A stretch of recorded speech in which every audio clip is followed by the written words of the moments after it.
Hey, good morning, everybody. Steve DeRocco, The Rock, is in here. Good morning, Travis, Ray, Rooster, RK, Sam, Steve, or I should say, The Rock. THE Rock. The original Rock. OG Rock. OG Rock. OG Rock.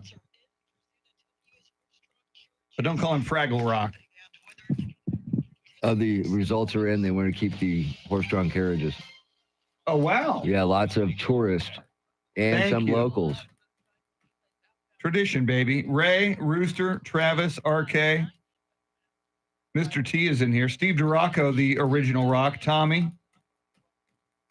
So, Rock, is this day number 2?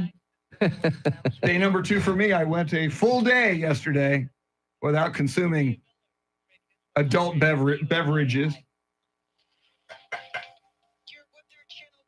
I was taught not to be a quitter.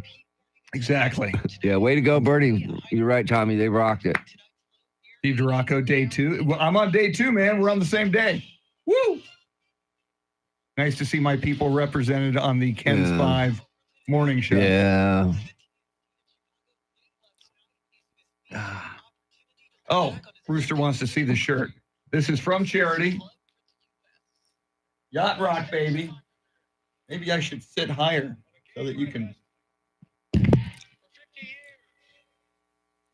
No, Sam, no beer for Rock and for Chris. Now, on Saturday night, I will be in Houston for the Chicago and Earth, Wind, and Fire concert. By the way, Barry Manilow did play last night He did? in Austin. So it's back to good? Back to everything's good to go? Yes, Steve DeRocco's good friend Lucinda Sullivan posted photos and videos.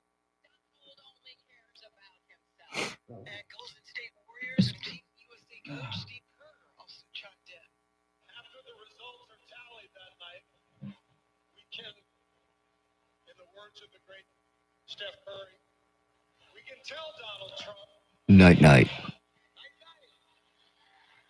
I have that also. Okay. Yes, you can vote for tacos on a yacht. Yes, indeed. A Yacht Rock Taco Tuesday. Ow.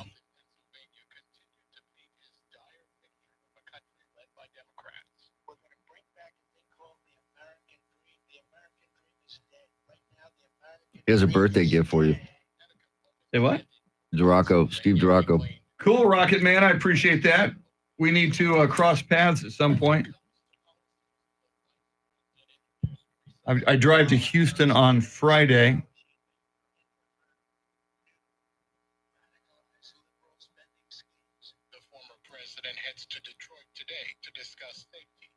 That pitcher was amazing last night, Travis. I believe his name was Hurts, something like that. He was good. Guy had a great breaking ball. Almost unhittable. Look at that, man. My God.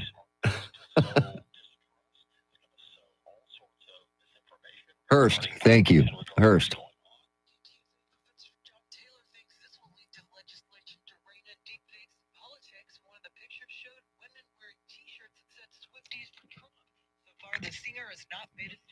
Yeah, you don't want to piss off the Swifties, man.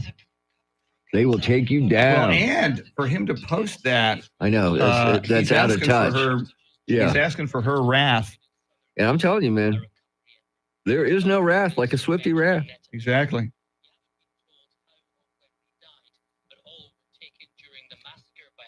Yeah, he was on fire, Travis. Look, they're a great team, man. Defensively, they're just great, man. They're a good team. They hit, they field, they're pitching. I mean, they're all around a good team. Great team, actually. Great team. It's thought there are over 100, both living and dead. Jonathan Savage, Fox News. Horse-drawn carriages in downtown San Antonio may be on their way out. Oh, wait. Transportation and Infrastructure Committee voted unanimously for city staff to come up with a plan to phase out the carriages within 1 to 3 years. Unanimously. Wow.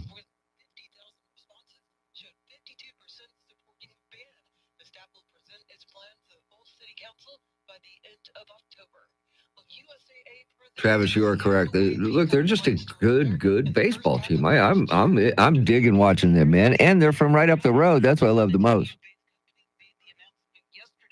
Peacock has been the CEO since 2020 and is the first head of the company without a military background. While a Galveston County jury parents accused Santa Fe High School. Good morning, Kemper.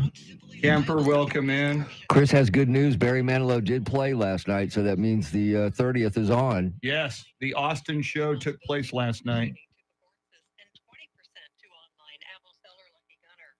After the verdict, the judge told the courtroom we need to protect our children. That message. Oh.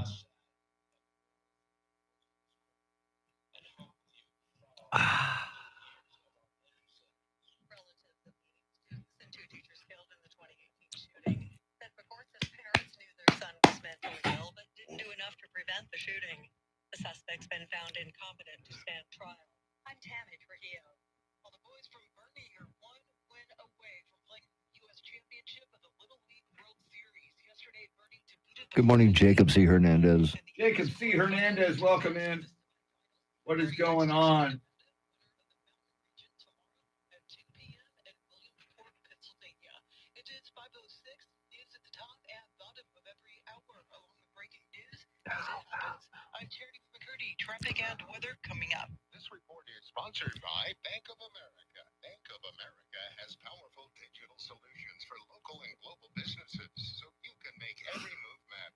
Visit bankofamerica.com/banking for business to learn more. Bank of America N.A. Copyright 2024. Are you under the car? I'm fixing me a movie. You don't know how to work on cars.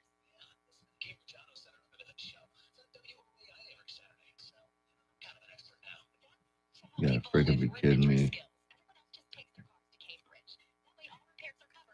Thank you, Kemper. Here's the full thing.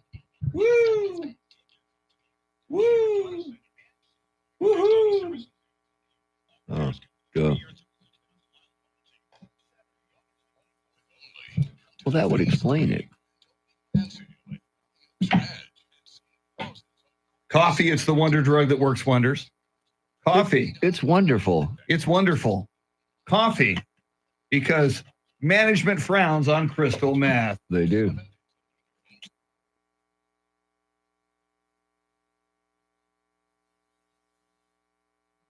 And we're back.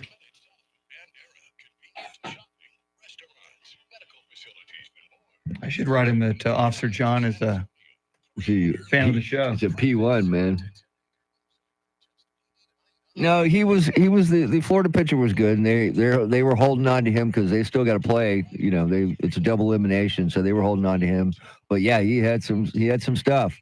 Not as good control on his breaking ball as Hurst, though. There's some good news from Kemper about the dog. Oh, that's awesome. My mom's dog responded to treatment and is home with her a little while longer. That's wonderful. Awesome, man. Cool. Al Vision. Al Vision, or is it AI Vision? It's Al. It's Al. Good morning. RK is in here, the legend. Don't use that word very much. We don't use that term legend very often Very around often. here. But for RK, we do. Just every other day.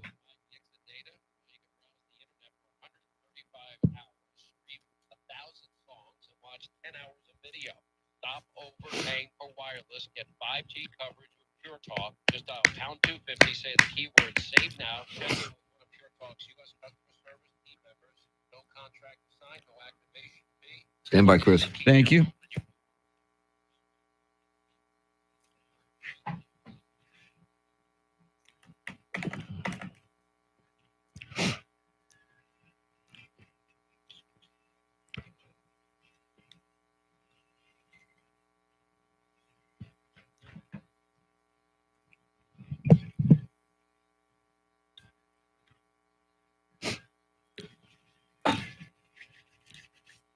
Yeah, baby.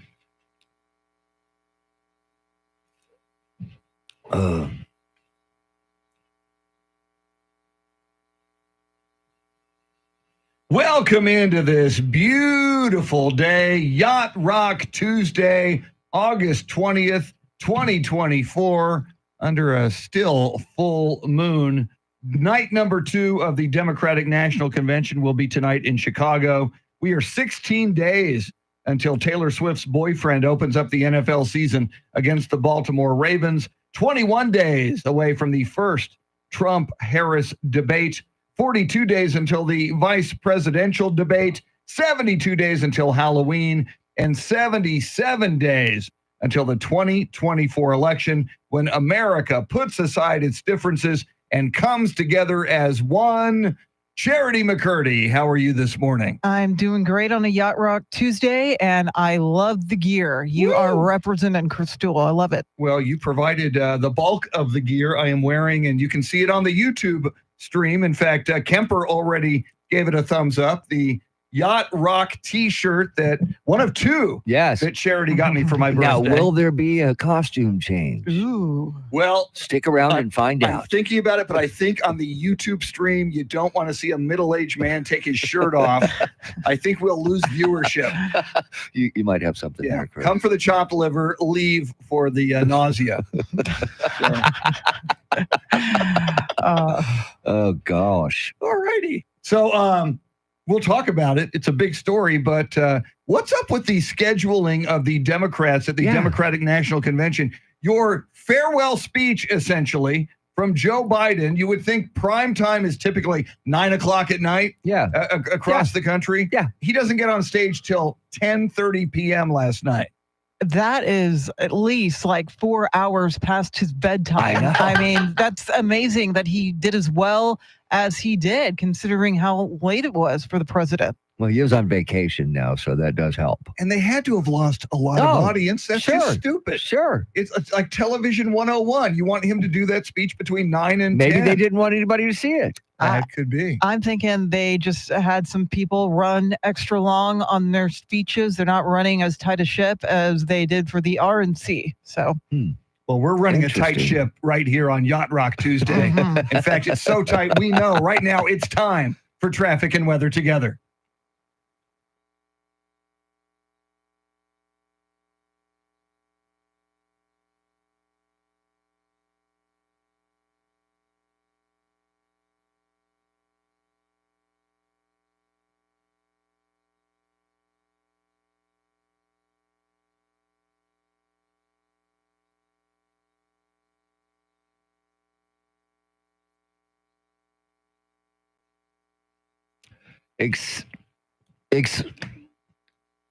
Excessive heat warning today from 1 o'clock until 9 o'clock tomorrow night. Sunshine, you may see a few clouds, near record high temperatures, forecast high 105. Tomorrow, sunshine, forecast high, get this, 107 degrees. Then on Thursday, sunny, near record high temperatures, only a forecast high of 103 degrees. It is 80 degrees at the Pearl downtown, 78 in Floresville, and 79 right here in Stone Oak. WOAI News Time, 5:13. Ah, yes.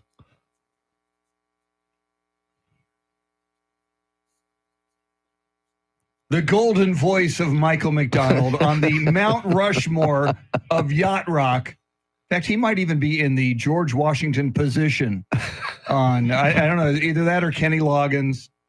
It's a Yacht Rock Tuesday. Yamo be there. Yamo be there. Charity, it just makes you feel all warm inside. it really does. I have a lot of respect for Michael McDonald and his backup vocals on Awesome. Toto and many contributions, especially during the 80s. I'd like to thank him. So. One of the best backup singers of all time. Tough crowd. I will say that. Tough He crowd. belongs in the Backup Singer Hall of Fame. And even though Michael McDonald makes us feel all warm inside, maybe we don't want to feel warm inside Not or outside yeah. with this crazy heat wave. Excessive heat warning. Warning. From Yeah. 1 o'clock to 9 o'clock tonight. I mean, the low is not even dipping below 80. That's how disgusting it is. It's just warm. South Texas in Well, August. it's crazy warm. It's crazy hot. And is it 107 tomorrow? Is that That's high what the tomorrow? forecast high is, yes. Wow. Jeez. And then the heat index, Oh, I know. 116 Oof. is a possibility today. once again, I feel sorry for the guys that are, fixing this town and making it what it is because it's under construction. When they finish it, Chris, it will be nice. It's going to be done by 2057, so they say. And coming up, this heat reminds us, we have some musical questions involving heat for you. Speaking of music, I just see that Lucinda Sullivan, who was at the Barry Manilow concert last night at the Moody Center in Austin, just said good morning to everybody on our YouTube stream. Maybe she'll tell us how the show was. Lucinda, tell us how the Barry Manilow show, and she's a veteran of, she's a fan of Low. Okay. Okay. We'll see if it lived up to her Barry Manilow expectations. And of course, Barry Manilow set to return to San Antonio on August 30th. Quick break. We'll get you caught up on headlines, traffic, weather. Then we got a question for you. WOAI News Time 5:15.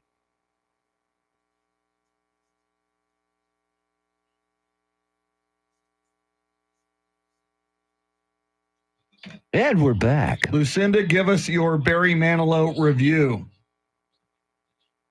It was all right. It was great. I loved it. It was very Barry. It was very Barry. It was a very Barry evening in Austin. Hey, she's wearing her My Pillow crucifix. Yes, she is. Good morning, Sika. Sika Pollen. Wow, where are you, Sika Pollen? You're in the Smoky Mountains, right? That's why it was 57 this morning. He was amazing in all caps, says Lucinda. Okay, that's a good sign. Lucinda, a big Sounded time great. fan of Low. She said sounded great. How are you not also going to see him in San Antonio? You can get a double dose of Barry. A double Barry. What a woman. I dropped my pen right as the segment started. I hate that when that happens. You know, Oh, well. it is. Stuff happens, What can Chris. I tell you? She is going to the San Antonio show. Oh, she is. Wow. Very cool. You're going to have to say hello to Kemper and Jolene and Bob and Cindy in row 27 and the storyteller in row 18. Possibly. Possibly. He said that maybe he might have some tickets for sale. I'm confused. When the show was postponed, he said, I may have some tickets for sale. So he says he may not go now? He may not be able to go now. It's impossible. No, we'll find out. And give up on a chance to meet Well, Kemper? Come on. Life gets in the way sometimes, Chris. I will be very disappointed in the storyteller if he doesn't show. I'm going to report him to the Fanalo security. You don't want to mess with them. Don't mess with Fanalo security. No.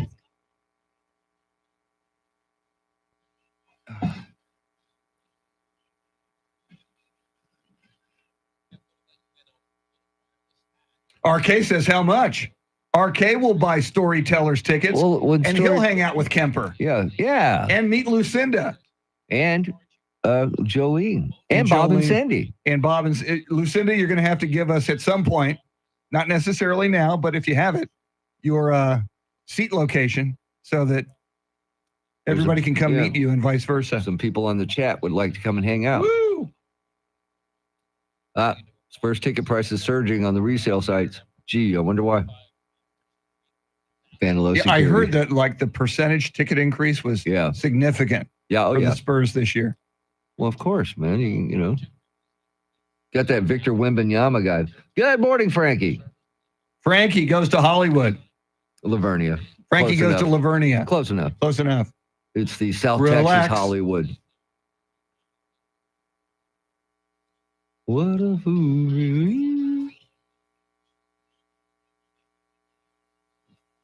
Yes.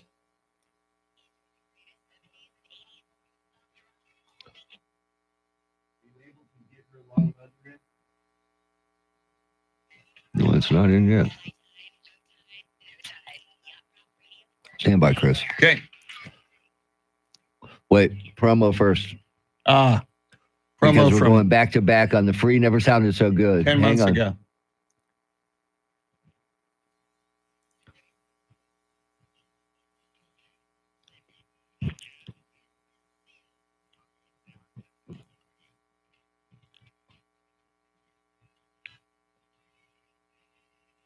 Yacht Rock Tuesday.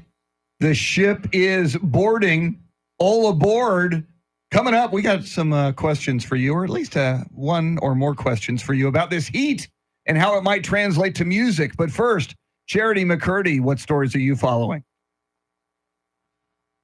The Democratic National Convention closed last night with a speech from President Biden. U.S. Secretary of State Antony Blinken says Israel has accepted a U.S.-backed ceasefire proposal in the war in Gaza. And a Galveston County jury says the parents of the accused Santa Fe High School shooter are not civilly liable for his actions. Well, details coming up. Right now, traffic and weather.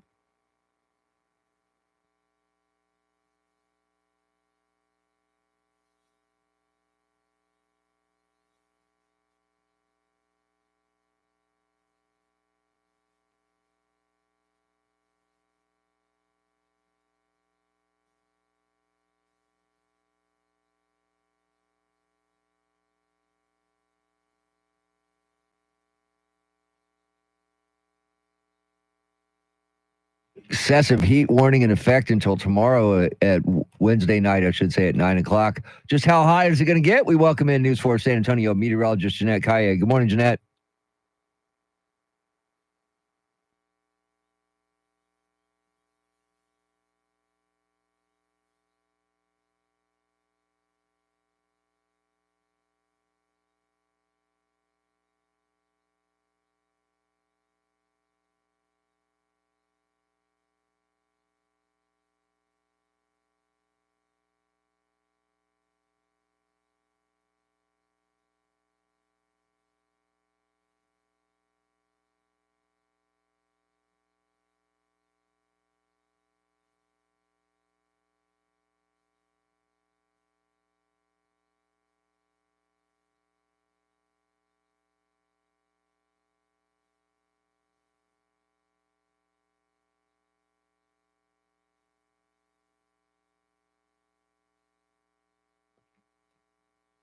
Thanks, Jeanette. It is 79 degrees here at the Radio Ranch. WOEI News Time, 522.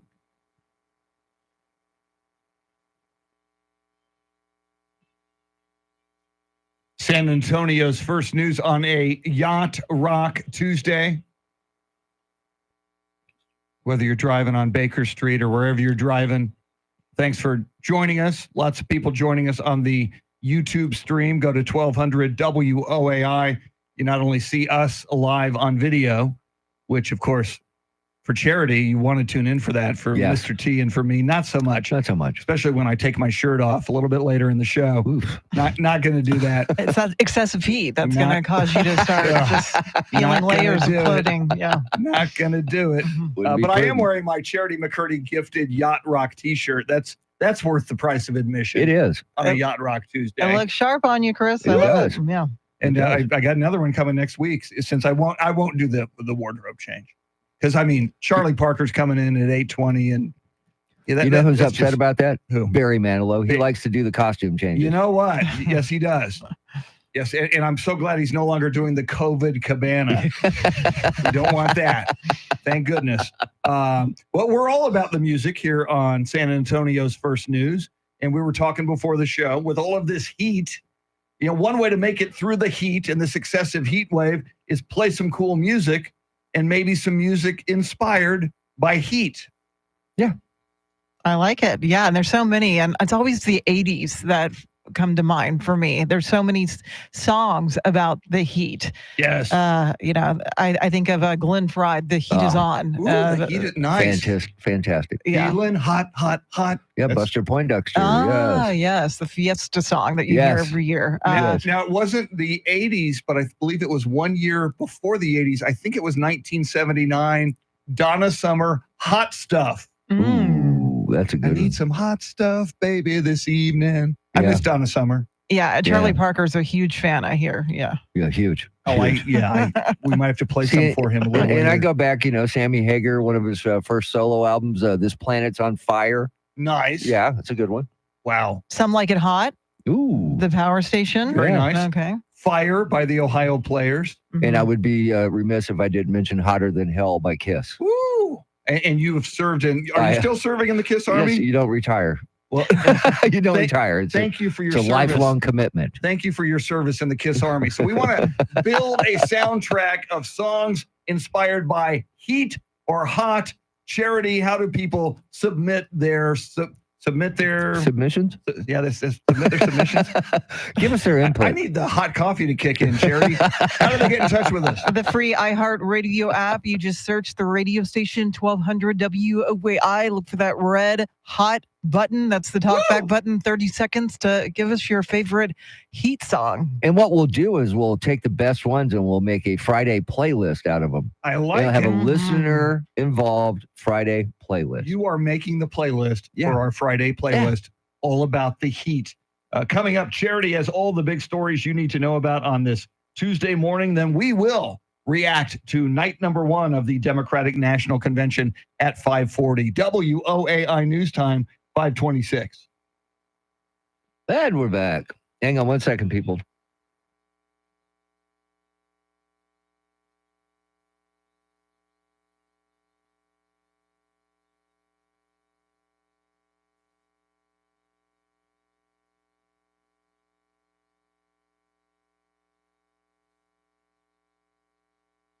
And we're back. Tim Sikapalan, welcome in. Bob is in here. Bob from Bob and Cindy. Ted and Alice.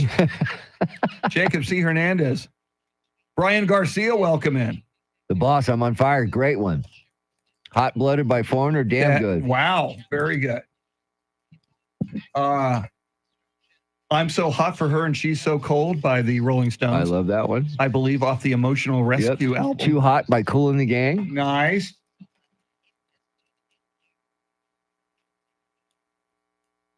And also go with the UFO, Too Hot to Handle. Sweet. Heat Wave by Martha Did Reeves the and the Commodores Vandellas. have a song Too Hot to Trot? I believe so. Too Hot to Try. Ben, how are you, man? What is up, Ben? I'm going to stretch. Hot in the City by Billy Idol. Look, these people are all over you guys it, are man. you guys are en fuego.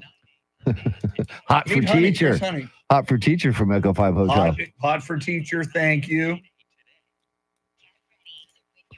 Carol Garza has been a longtime listener since 2005. Welcome back. Thank you, Carol. We appreciate it. On Fire by Van Halen. Okay, there you go.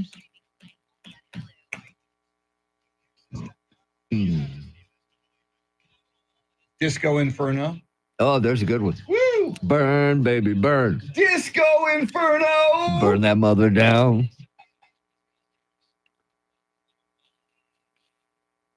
Oh, Wow, it's going to be hard to narrow I'm it down to like on 14 for a playlist.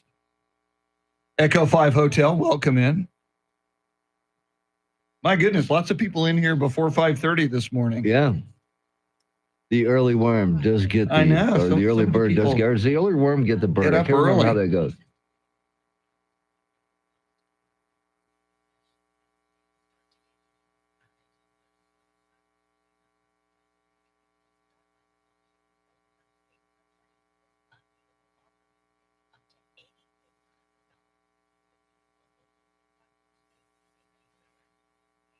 Oh, I'm going to try to post another video from yesterday. I have it. Actually, I have one day. Jim Munoz, welcome. Burning like a heat wave. Like a heat wave. Sam says Heat Seeker by AC/DC. Okay. Kokomo. Is Kokomo Cruel Summer. awesome? Now I get that Cruel from summer? Brian. Yeah, because the heat is cruel. It is cruel. It's a cruel summer, Brian. It is a cruel, cruel summer. Well, look at that. Back to back. Brian Wow. and Travis. Great Wow. minds. Light my fire by the Doors. Way Yes. to go, Jacob C. Hernandez. Mr. Mojo Rising. Love the Doors. My daughter loves the Doors. I did. You good. raised her well. I did. You raised her well. Okay, so I did that. Let me see if that came through.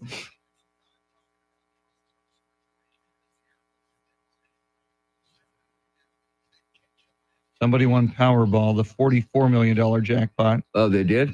according to our website. But wasn't that the other day? Because I This thought it was up again. I think I came past the. You You may be thinking Mega Billboard. Millions. This was No, Mega posted, Millions is up like almost 500 million. Monday night. One player won the $44 million jackpot. Wow. A ticket purchased in California. Bastards. The Powerball. One player won in Pennsylvania on August 12th. Yep, back down to 20 million. Damn.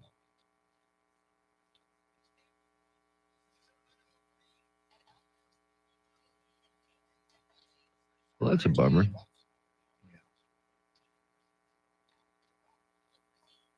Mega Millions is close to 500 million.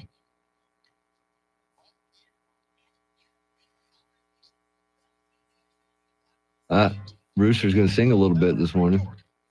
Rooster vying for Burning for You by Blue Oyster Cult. Okay. we think Rooster sings too well for the band Yeah. Chopped Liver. Yeah, this ain't American Idol. Here comes Charity, everybody.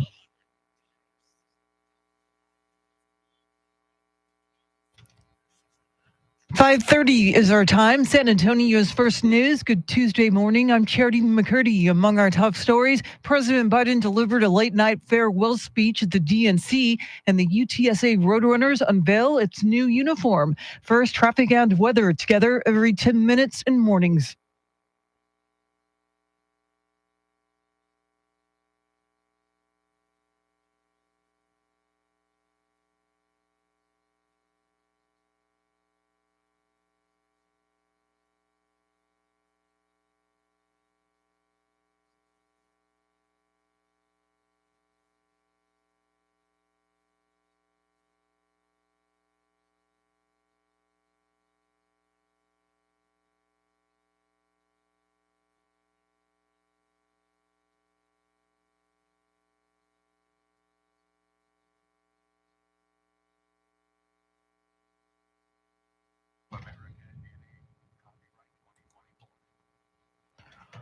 Your Weather Channel forecast for this Tuesday. Excessive heat warning until 9 o'clock tonight. Partly cloudy, a high near 105. Tonight's low near 80. Right now, we're at 81 degrees.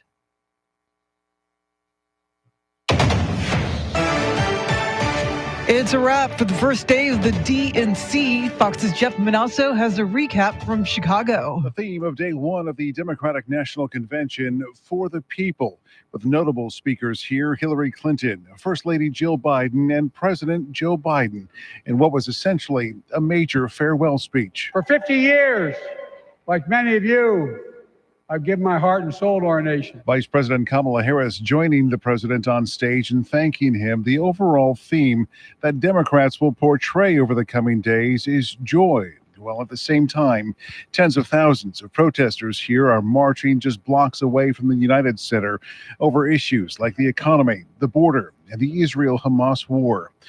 At the DNC in Chicago, Jeff Manasso, Fox News. Meantime, former President Trump delivered remarks at a machinery manufacturing company in Pennsylvania yesterday, criticizing Kamala Harris. Kamala Harris is an economy wrecker and a country destroyer. Our country will be destroyed if she gets in. Meantime, the Trump campaign is under fire for refusing to pay for police protection. Rex Oates has a story. When Trump travels, local police provide security, but his campaign is refusing to pay cities back for that expense. El Paso sent a bill for more than $500,000. There is no legal requirement for a presidential campaign to pay one of these bills. David Leventhal with the Center for Public Integrity says it's not just El Paso that's considering legal action. 14 municipalities have submitted invoices totaling more than $1.8 million. In a statement, the Trump campaign says the cost should go to the Secret Service, which handles the coordination between agencies. I'm Rex Oates, News Radio 1200 WOAI. Republicans are gaining support among Hispanic voters in some of the bigger cities in Texas. In 2016, Hillary Clinton won the Latino vote by a 27-point margin statewide, but by 2020, Joe Biden's margin shrunk to 17 points. In San Antonio, Houston, and other major cities, the Democrats' 2020 margin was an average of 17 points lower than 2016 in precincts with at least 80% Latino voters. Nearly 40% 82% of Latino voters in Texas voted for Donald Trump that year. And if that trend continues, Democrats can forget their long cherished goal of turning Texas blue. Secretary of State Antony Blinken returned to the Middle East to continue ceasefire negotiations to end the war in Gaza and release hostages. This comes after 2 days of talks in Qatar last week. Fox's Trey Yinks has more. Negotiators are 50% of the way there for a ceasefire deal. Following meetings in Jerusalem, U.S. Secretary of State Antony Blinken announced that Israeli Prime Minister Benjamin Netanyahu is on board with an American proposal to close the gaps for an agreement. Blinken and Netanyahu also discussed regional security concerns and threats from Iran before Blinken traveled to Egypt. In a meeting with Israel's Defense Minister Yoav Gallant, the minister thanked Blinken for his 9th visit to Israel since October 7th, stressing that the remaining hostages inside Gaza must come home. Meanwhile, the IDF and ISA retrieved the bodies of 6 hostages from Gaza yesterday. The San Antonio River Authority is reintroducing freshwater mussels to the San Antonio River. Sarah so far has placed 5,000 yellow sand shells into the river. The conservation effort is the first of its kind in Texas. The mussels are expected to filter out harmful bacteria and help improve biodiversity in the river's ecosystem. Well, there's a new warning about a virus that's quickly spreading. Beth Myers has details. It's called monkeypox, and it's spreading from Africa to Europe, triggering a warning from the World Health Organization. Experts worry that the virus will be coming here next. It's a different strain of the virus, and it's a higher lethality, a higher mortality rate. Baylor infectious disease expert Dr. Peter Hotez says right now, monkeypox is spread through close contact with open wounds. But some suggest that it could become airborne. The good news, Dr. Hotez says there are vaccines that work. I'm Beth Myers, News Radio 1200 WOAI. The UTSA football program has a new design for jerseys and helmets. The black and white jerseys are a change from the team's familiar white, blue, and orange color scheme. The helmets display the full Roadrunner logo along with the word San Antonio on the back. UTSA kicks off its season on Saturday, August 31st against Kennesaw State at the Alamo Dome. And the Bernie All-Stars Little League team are 1 win away from contending for the championship. The Bernie All-Stars representing the Southwest region continue their winning ways by beating Lake Mary, Florida Little League 4-1 yesterday to advance to the semifinals. It was a pitcher's duel until the 3rd inning when Florida pulled its pitcher for hitting too many batters. Then Bernie opened up with a bases-loaded 2-run score and a run on a wild pitch for their 2nd ever Little League World Series win. Next up, Bernie faces Nevada on Wednesday. Eric Lycum, News Radio 1200 WOAI. It is 5:37 now with breaking crime news from around the country. Here's Nancy Grace.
Traffic and weather together in a minute, but first, to check of your money and the world of business, we say good morning to Ed Corey live at the Bloomberg News Desk.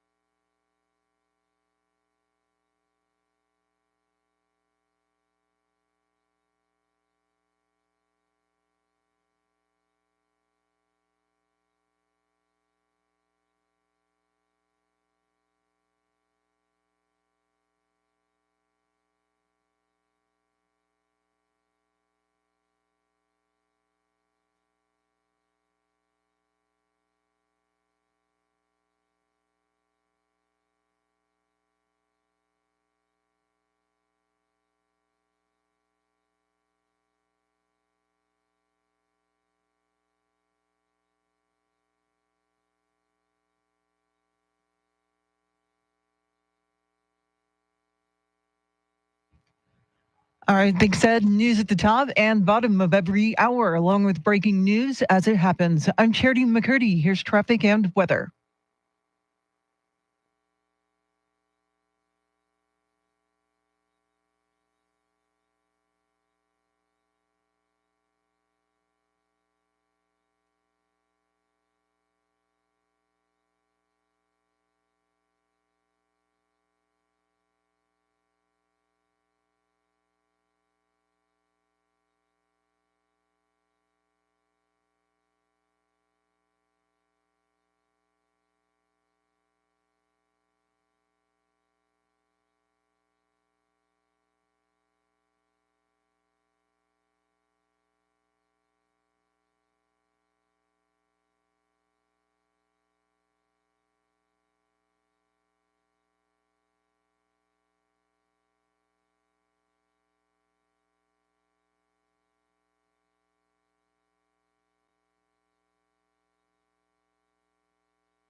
Thank you, Michael McDonald.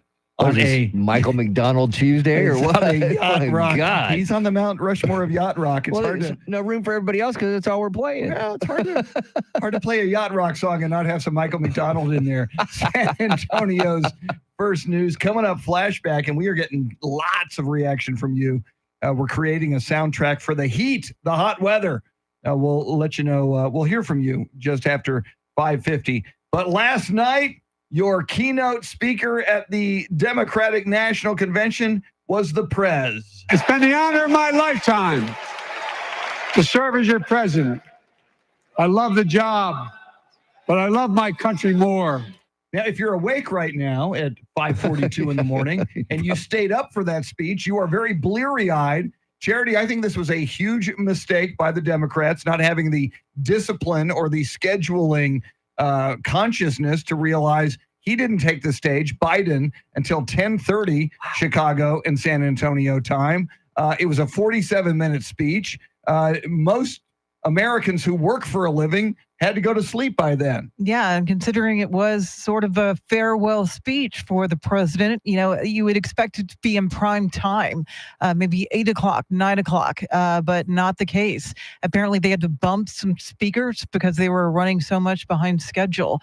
But, you know, all things considered, it was a better night for the president. It's, you know, I think compared to some of the poor performances we've seen in the past, I think he did really well. And it was obviously way past his bedtime when he delivered that speech. It was way past a lot of people's bedtime, quite frankly. It was way past my bedtime, so I had to come in this morning and catch up. And look, maybe the fact that you know, it was his farewell speech, all that pressure of him, you know, running for president took all that off his shoulders, and that's why he did a decent speech. I mean, I watched the whole thing this morning, 52 minutes long, watched it, and it was, you know, what I expected. Yeah, they of course they rolled out Hillary Clinton as well. It was interesting. One of the people on the panel criticized Hillary. There was one point in her speech where the crowd started chanting. She was talking about Donald Trump, and the crowd started chanting, "Lock him up, lock him up." And the person pointed out that on the campaign trail, whenever that happens, Kamala Harris lately has been telling the crowd, "No, we're not about that." Yeah, Hillary kind of let it go, and this he was a Democratic pundit said that was kind of a mistake on her part. Yeah, but potentially a missed opportunity. I'm sure Kamala Harris, who was in the crowd last night, kept quiet while that chant went on. But, you know, a lot of love for President Biden. I think at one point the crowd chanted, "Thank you, Joe." And then he turned it around and said, "No, thank you, Kamala." So I thought it was a very heartwarming speech from the president. And you wonder how much of a role he's going to play in Kamala Harris's campaign moving forward. I think he's already going on vacation again. Yeah, he's on vacation. He's in California now. Yeah, so he was on his way out to go on vacation. Maybe that's why he stayed up so late. But the rest of us couldn't. Exactly. And just bad scheduling and lack of discipline by the speakers, many of whom reportedly went much longer than their allotted time was. We'll continue to talk about night one of the Democratic National Convention. Don't forget, in the next couple of nights, you've still got Barack Obama, Bill Clinton, and then, of course, the vice presidential candidate, Tim Walz, on Wednesday night. And then Thursday night, Kamala Harris will accept her party's nomination. More coming up. We will go back in time with Flashback, try to figure out what year we land in. WOAI News Time, 5:45. And we're back. Hey, everybody.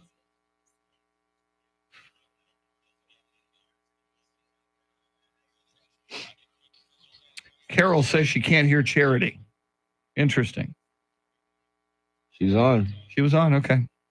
Yeah, man. M1A1, welcome. I've done nothing different.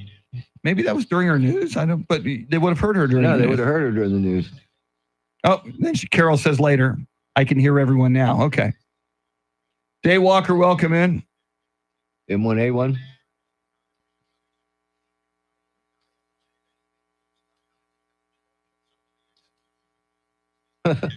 Very funny, Day Walker. Yeah. It's been the honor of his life to line his pockets with wealth for 50 years while, quote, serving the American people. Yeah, you didn't hear a lot about the protesters, Tim. Maybe they were a little bit, peaceful. Oh, you know what it was? It was during the commercial. She didn't hear the commercials and we weren't talking. Oh, okay. Yeah.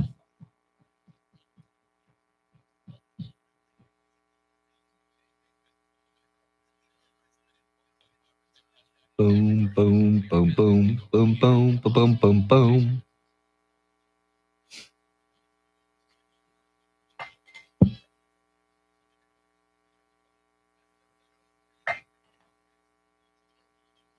Shine a light on me. So what Michael McDonald song are we coming back with at 40 there, Good question. Andrew? Hopefully Yama will be there. You know, it's one he never plays. Walking on the Sun, very good one, Echo 5 Hotel. That's very good. Sheryl Crow, Soaking Up the Sun, Sika. Nice. Summertime Blues from Brian Garcia, hell yeah. Sun is Shining by Bob Marley and the Wailers. Sam, I got my Bob Marley hat on. Highway to Hell, yeah. Richard Ramirez, The Night Stalker. Big fan Love of that that one. song. Yeah. In the Heat of the Night by Pat Benatar. Sweet. Heat Wave, love that one. Hot Fun in the Summertime. Oh no, Hot Fun, Summer in the City. Excellent. Some Like It Hot by Power Station. Haven't heard that one in a long time. White Heat, Red Hot by Judas Priest. Now we're talking, Sam. All right.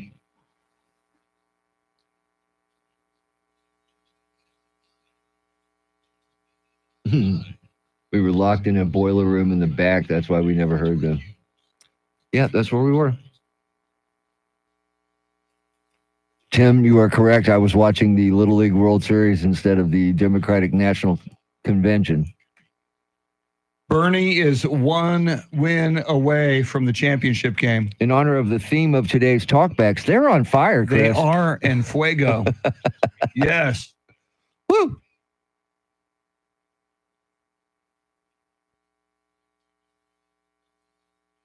I completed episode 2 of Bad Monkey. Good, it right? just keeps getting better.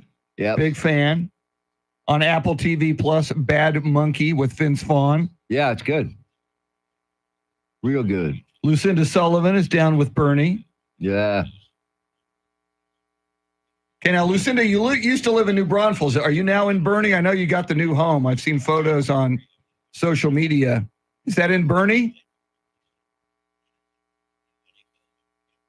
And when is the housewarming party? And what should we bring? Yes. A wrapped A hot plate of a casserole. Always bring a casserole. Always bring a casserole. Can't go wrong with the casserole. Cheap PC. So she lives right down the road. Wow, you live right near us. Where TPC becomes Stone Bob Oak Beaver's Parkway. loving Bad Monkey. I love Bad Monkey rocks, man. New episode tomorrow, by the way. And they play a lot of Tom Petty music. Yes, they do. Oh, is it tomorrow? Tomorrow. Good. Okay. And dropping Thursday, Lady in the Lake. Have you watched that yet? No. Outstanding. Out freaking standing. I think that's on Netflix, or is it? I think you're right. Okay. If I remember correctly. Stand by, Chris. Actually, it's Apple, I think. Stand by, Chris.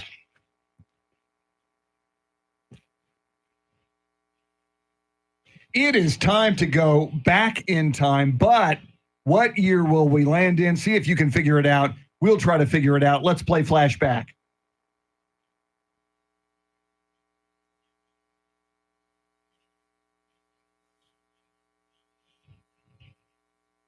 Ooh.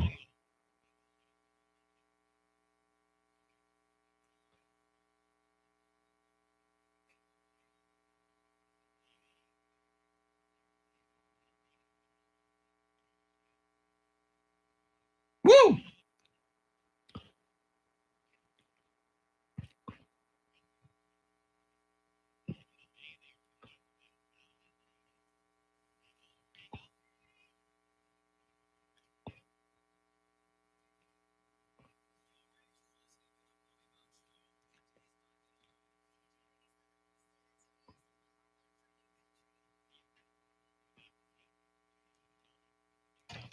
Wow. Now, we know Charity is a big Pit Bull fan. So I'm thinking Charity, 2008, 2009, or 2010? I mean, he can dance and he has a shiny head. 2010. 2010. I'll go with that. I have I'll no go idea. with 2010 as well. Let's find out.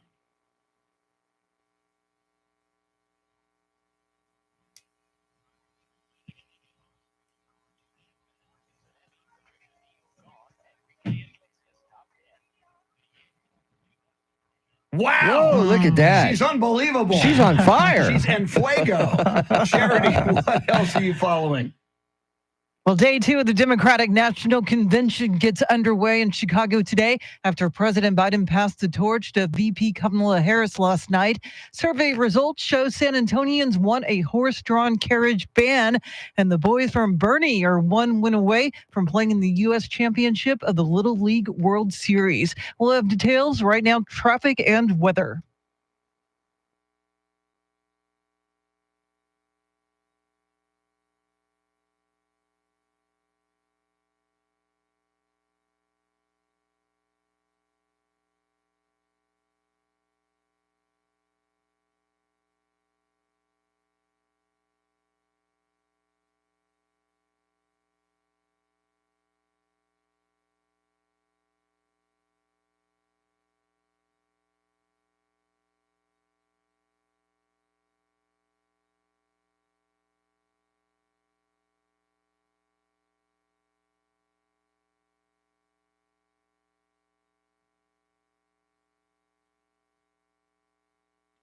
Excessive heat warning in effect from 1 o'clock this afternoon till 9 tomorrow night.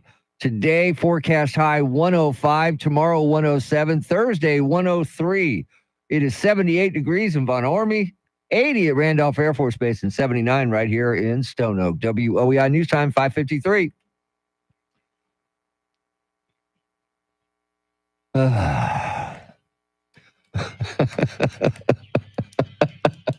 Charity loves Pit Bull, and Mr. T loves Seals and Crofts.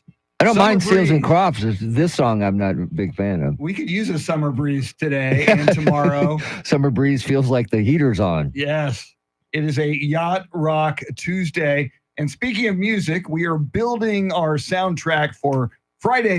In addition to Red Fridays, we remember everyone deployed until they all come home. We also make Fridays a playlist Friday. And with this excessive heat, we're making a playlist of songs that are heat or hot inspired. Charity, how do people submit their choices? On the free iHeartRadio app, you search 1200 WOEI for that red hot talkback button. You have 30 seconds once you hit it to let us know your favorite heat-related songs. There you go. And you'll sound something like this. Hey y'all, this is Bruce from formerly of Castroville, Texas, now living in Mountain Home, Arkansas. How about Burning for You by Blue Oyster Cult? Okay. I love that one. That's a Did good they one. use cowbell in Burning Yes. for You? They use good. cowbell a lot.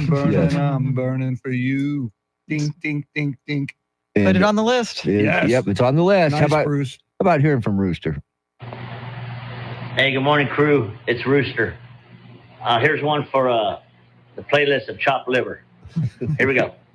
Hey, little girl, is your daddy home? Did he go and leave you all alone? I got a bad desire. Oh, I'm on fire. Rooster.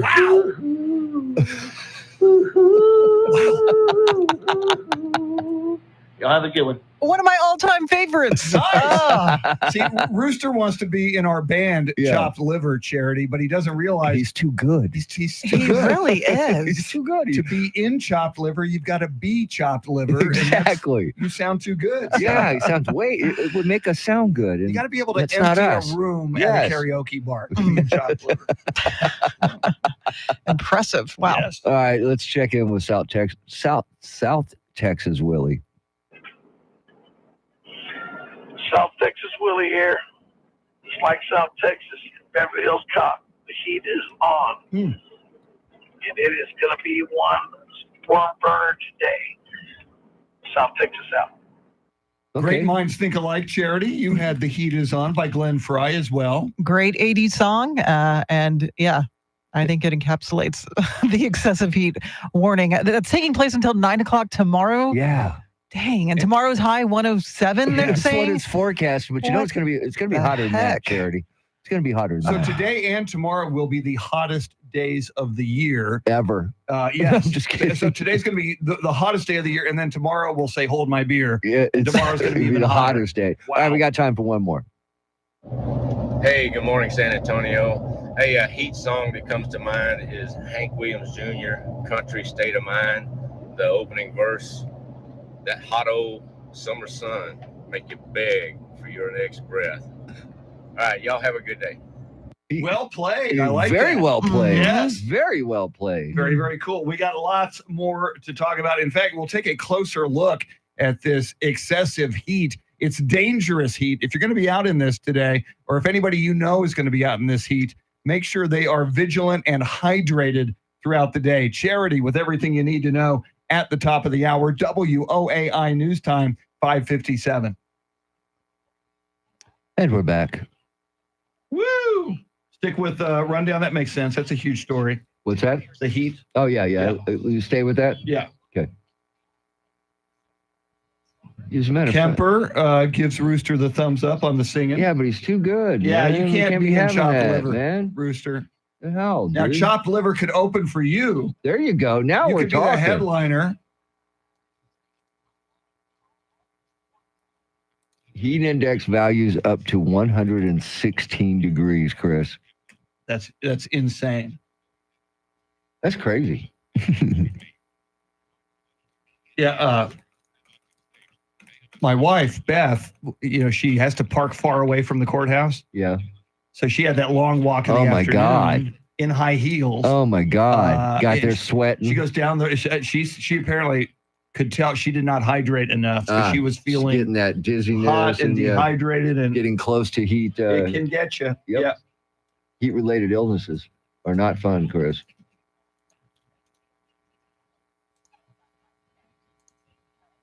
Look at this. Okay, you're going to be surprised by RK's pick. Okay. Yeah, I'm not going to share it with you. Well, RK, his talkback is in. Yes, it is. And RK doesn't do talkbacks. He does talk forwards. I'll just give you one hint and see if you can remember that. This will show how much a child of the 80s you really are, Chris. A child of the 60s. So But, Nick Gilder, I don't have it. hot child in the city. Hot child in the city, running wild and looking pretty.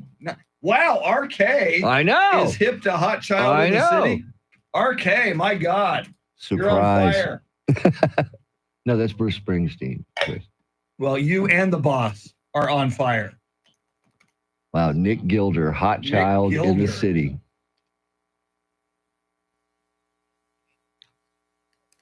Rooster rocks. He's a rocking rooster. Rooster is on fire, man.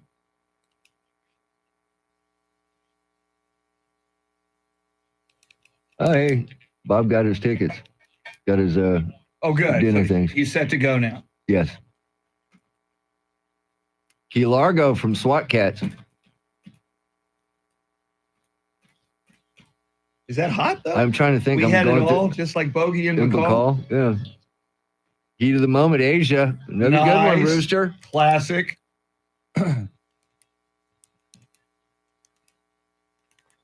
Rooster's getting a lot of love here. Yeah, he after is. that. Rooster, that was the very rock star. funny. Yeah, it was. You sing on a talkback, you take it to a whole new level, man.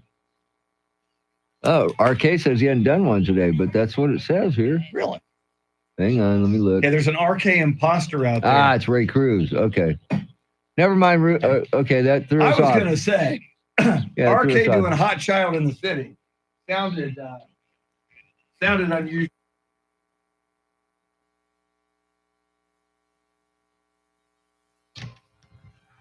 Six o'clock is our time. San Antonio's first news. Good Tuesday morning. I'm Charity McCurdy. Among our top stories, we have a recap of night one of the DNC. A ban for San Antonio's horse-drawn carriages appears to be on the horizon. We'll have details, first traffic and weather together every 10 minutes in mornings.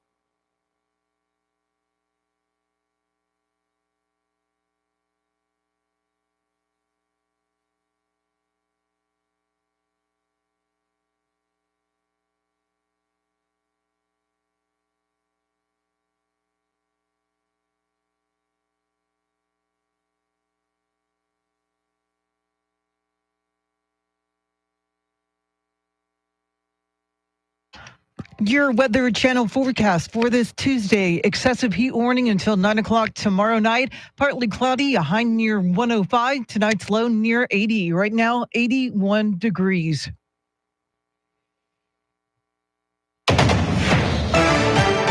Well, President Biden delivered remarks at the Democratic National Convention in Chicago late last night, using his speech as an opportunity to look back on his lengthy political career and emphasize his love for the U.S. I made a lot of mistakes in my career, but I gave my best to you. For 50 years, like many of you, I've given my heart and soul to our nation. And I've been blessed a million times in return for the support of the American people. And former State Secretary Hillary Clinton also delivered remarks. Kamala cares about kids and families, cares about America. Donald only cares about himself. And Golden State Warriors and Team USA coach Steve Kerr also chimed in. After the results are tallied that night, we can, in the words of the great Steph Curry, we can tell Donald Trump, night, night. On Thursday, Vice President Kamala Harris and Minnesota Governor Tim Walz will formally accept their nominations as the party's candidates. Meantime, former President Trump is out to counter the DNC with his own message. Here's Fox's Gernal Scott. Former President Trump in Pennsylvania continued to paint his dire picture of a country led by Democrats. We're going to bring back a thing called the American dream. The American dream is dead. Right now, the American dream is dead. At a component plant in York, Pennsylvania, he blamed Democrats for high prices and low wages, among other things. And when it comes to policies the vice president introduced recently, Kamala Harris can't answer how she'd pay for any of her new radicalized liberal spending schemes. the former president heads to Detroit today to discuss safety and crime. Gernal Scott, Fox News. Meantime, Trump is angering some fans of Taylor Swift with a social media post showing photos that suggest the pop star has endorsed his campaign. They're all fakes created by artificial intelligence, but experts say the political ramifications are real. Deep fakes are going to sow distrust. It's going to sow all sorts of misinformation regarding politics and regarding what's going on. UTSA professor John Taylor thinks this will lead to legislation to rein in deep fakes in politics. One of the pictures showed women wearing T-shirts that said Swifties for Trump. So far, the singer has not made a statement. The Israeli military says they've discovered the bodies of additional hostages held in Gaza. Fox's Trey Yingst has more. Overnight, Israel launched fresh airstrikes in Lebanon, targeting a Hezbollah weapons storage facility deep in the northeastern part of the country. Secondary explosions could be seen in a video taken near the site as suspected rockets or missiles exploded. Officials are hopeful that an agreement to address the war in Gaza could give Hezbollah an off-ramp to de-escalate rising tension. Overnight, Israeli forces inside Gaza recovered the bodies of 6 hostages that were being held by Hamas. These hostages were being held in the city of Khan Yunis. The Secretary of State Antony Blinken is in Egypt working to further ceasefire negotiations between Israel and Hamas. A Galveston County jury says the parents of the accused Santa Fe high school shooter are not civilly liable for his actions. Jurors reached the verdict yesterday. They assigned 80% responsibility for the shooting to the gunman and 20% to online ammo seller Lucky Gunner. Relatives of the 8 students and 2 teachers killed in the 2018 shooting said the shooter's parents knew their son was mentally ill but didn't do enough to prevent it. The suspect has been found incompetent to stand trial. Well, San Antonio City Council is moving ahead with a ban on horse-drawn carriages despite some opposition. Not everyone wants to do away with the carriages, but those who do cite many concerns, including animal welfare and more. For concerns like public safety, construction, and increased congestion. Those for and against spoke at a council committee meeting. A city survey of 50,000 residents showed 52% support phasing out horse-drawn carriages in favor of electric ones. City staff now has to come back with a detailed phase-out plan for the Transportation and Infrastructure Committee, who will then decide whether it goes before the whole council for a vote.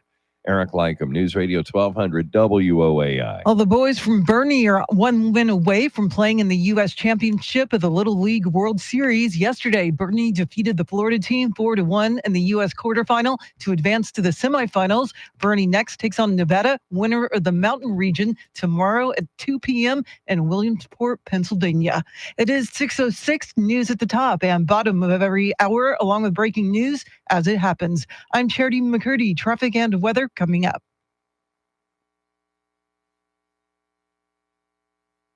Hello, everybody. Hey, everybody. What's going on, everybody? How you doing, everybody? Good morning, everybody. Playing those boss tunes my boss told me to play.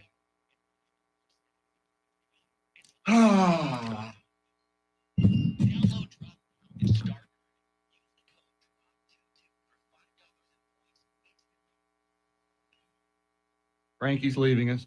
She's gone to Hollywood.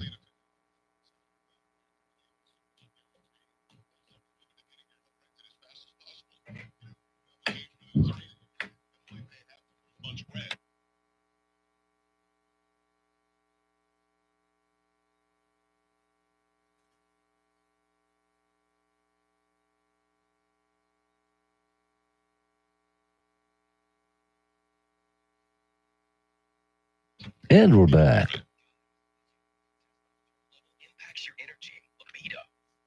Boom, boom, boom, boom. Mussels in the river. The pearl is in the river.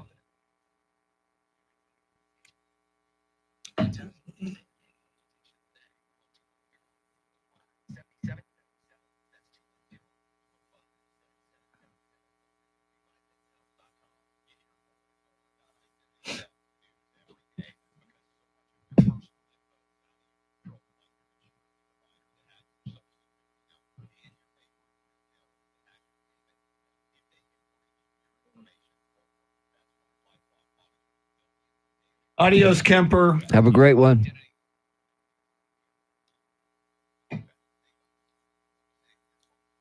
All right, Kemper, we saw you later.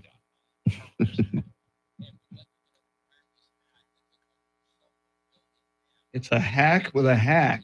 I know. What's hacking? What's hacking, everybody?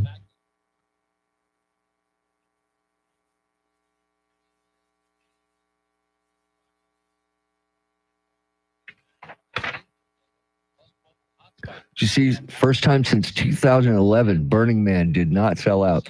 Wow, that's just wrong. I wish I was going again. Stand by.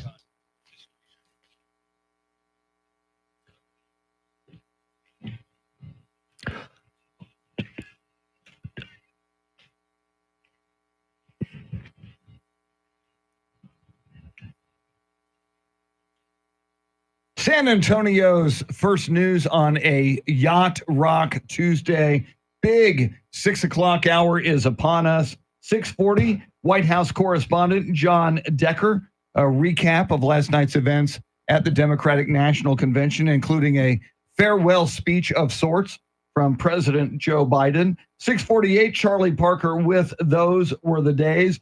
At 6:20, we'll talk about federal law enforcement confirming that the Trump campaign was hacked by the Iranians. And coming right up, we'll talk about this dangerously hot weather. First, speaking of the weather, your traffic and weather together.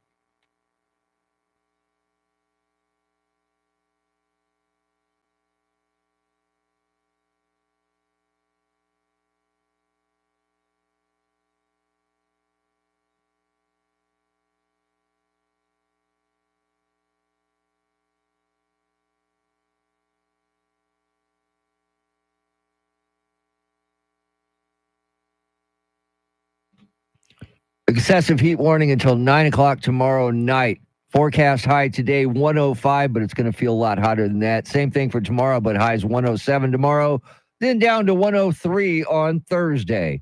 It is 80 degrees in Alamo Heights, 78 in China Grove, and 79 right here in Stone Oak. WOEI News Time, 6:11.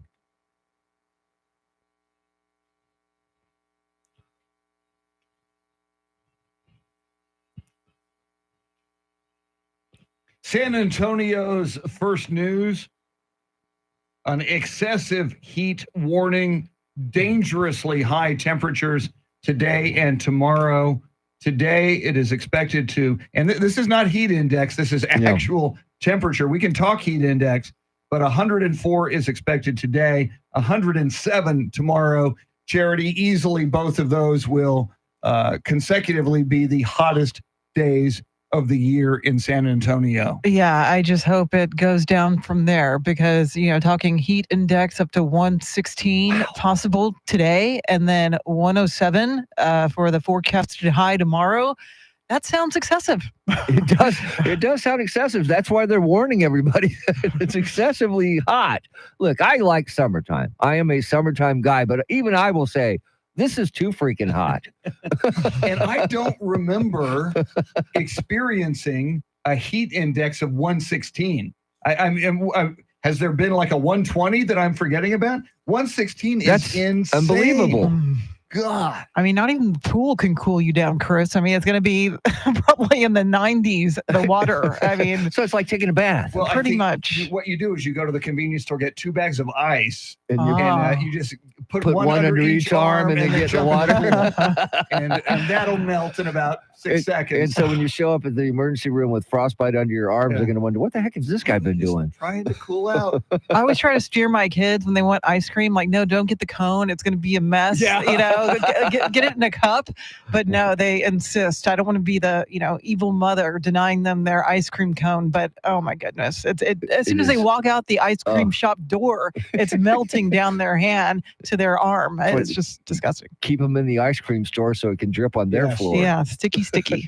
And I mean, this is clearly potentially life-threatening. Oh gosh, yes. Heat. If you're out in this, if you're exposed to this heat, it is so important for everyone to hydrate. It's so important if you've got people in your life, if you've got kids, family members, elderly people in your life, certainly check on them, make sure, reinforce the message for them to stay out of this if at all possible. And if you're in it, you have got to hydrate throughout the day. And you just hope your AC system can handle these brutal temperatures. I mean, I had to get a new AC system a couple of years ago, but I mean, still, it doesn't matter. You just wonder if AC equipment is up to the task. This is going to be brutal. More than that is the power grid up to the task. They're going to get, everybody's going to have their ACs on all day, all over the state.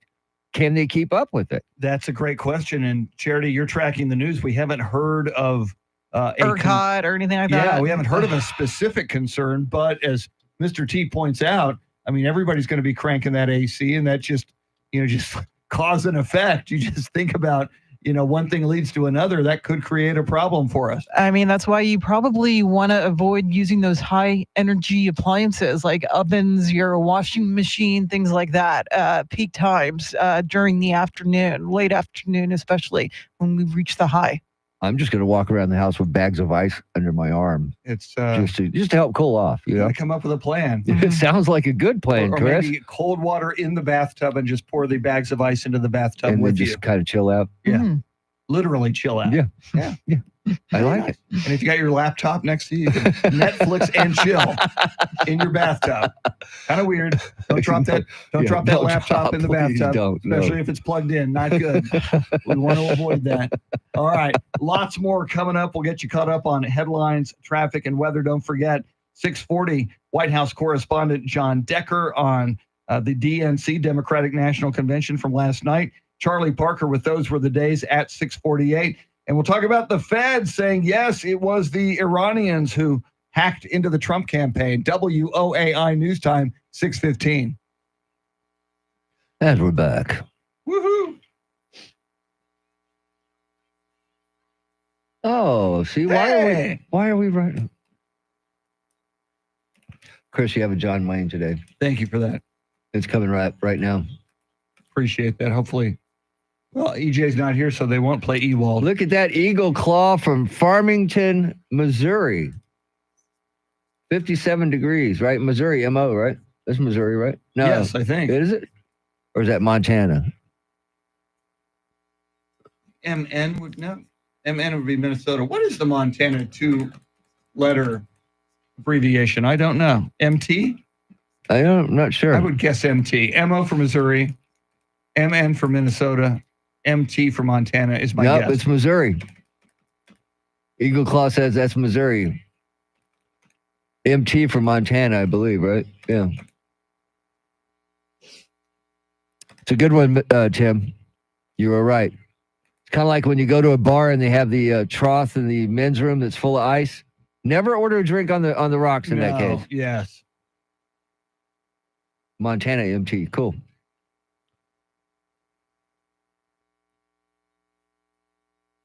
What's MI then? Is that Mississippi? Michigan? I think Michigan. I think MS is Mississippi. Yeah, there you go. We'll learn this one day. Bob left. Damn.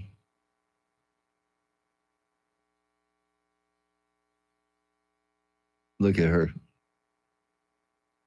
Man. I love it when she laughs. Oh, missed it. I think Kellyanne Conway looks like she got a makeover. She sure does. It looks like, my God, a major facelift or something. Something. Professional makeup artist, maybe? Almost doesn't even look like her. No.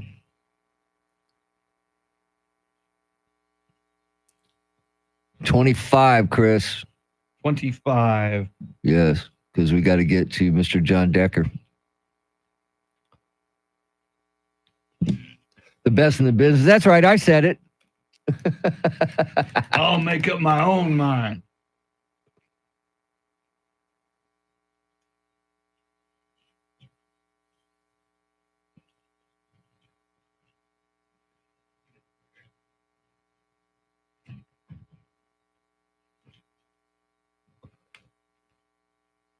Where do you guys have your house AC set at here at home? Daytime or nighttime?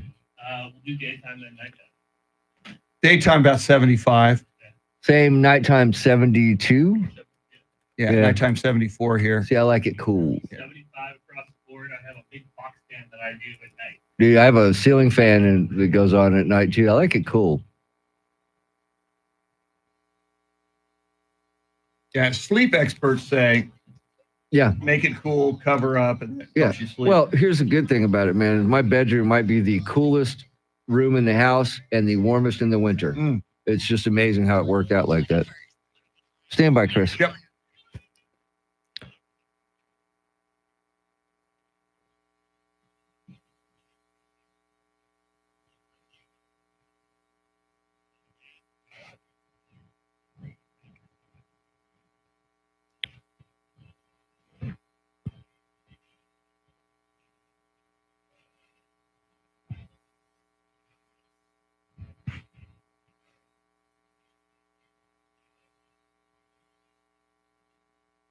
Turn your love around. It is a Yacht Rock Tuesday. And speaking of music, we're hearing from you on the Talkback feature on the free iHeartRadio app. Charity says you hit that red hot button and you tell us what hot songs inspired by the heat or by hot should we put together for a hot playlist in honor of this weather that will play on Friday. But first, Charity McCurdy, what stories are you following? Former President Trump is hitting the campaign trail as the DNC continues in Chicago. The bodies of 6 hostages have been found by the IDF in Gaza, and the co-owner of a local restaurant has been charged with trafficking cocaine. We'll have the latest coming up right now, traffic and weather.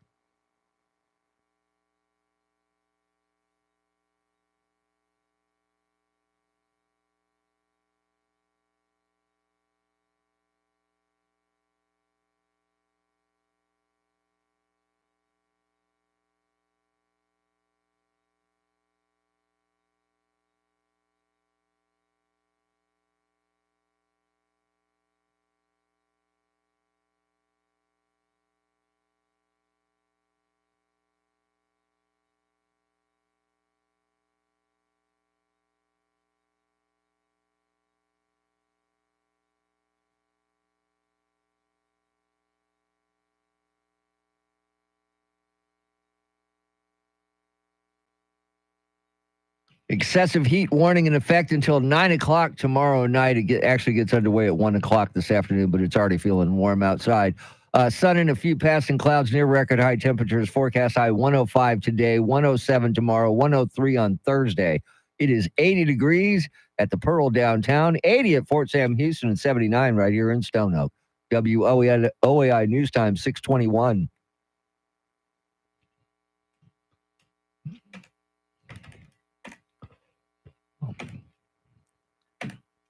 San Antonio's first news. That's the guy on the Yacht Rock Mount Rushmore right next to Michael McDonald, Mr. Kenny Loggins.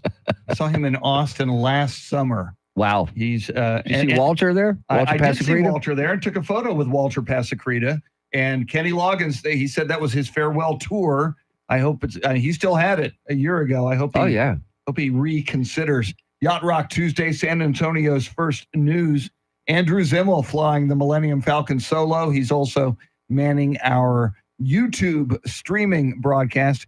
Go to YouTube, look for 1200 WOAI. You can find us. There's a live chat there as well. That's a lot of fun. Well, the federal government has concluded that the Iranian government was behind the hack and leak operation targeting former President Donald Trump's current presidential campaign. They say, Charity, that the Iranians also targeted the Biden-Harris campaign, which is kind of weird. I guess they want to just create as much chaos and havoc as they can, disrupting both campaigns. Yeah, but so far, the Harris campaign says there's no evidence that they were breached, but at least 3 staffers in their campaign were apparently targeted with phishing emails, but apparently it was not successful. So don't click on the link. That's what we hear all the time for any company in the U.S. That's just the most common scam there is out there. But it just goes to show that much like Russia and China, Iran is hell-bent on trying to sow discord in the election process in the United States. Yeah, and we got 77 days left until Election Day, and I think this is just the tip of the iceberg. I think it's going to get a lot more. It's going to get worse. There'll be more attacks. There'll be more bad actors trying to get in. And look, it's what we do now, I guess.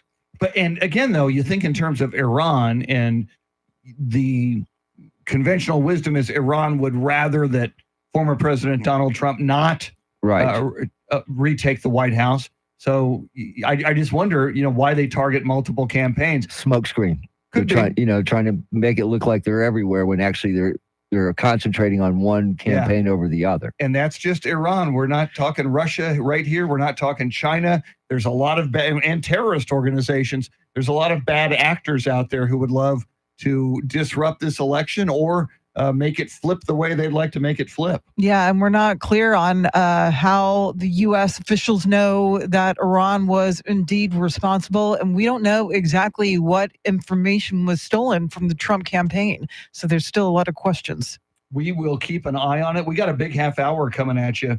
Charity with everything you need to know right here coming up at the bottom of the hour. Then 6:40, White House correspondent John Decker, the latest from the Democratic National Convention. Charlie Parker with Those Were the Days at 6:48. WOAI News Time is 6:25. Hey, look who's here. Woohoo! See, what needs to happen is they need to have a outfit like our cybersecurity that sends you those phishing emails all year long. Yes. And so after you have to take that course a couple times, right, you stop clicking on any link. You just don't. Yeah, and that's what if it's not on my work email. Amen. If it's external, Yep. I'm not I clicking. don't even. And you know what? I could be losing. Woohoo! Okay, I am going to.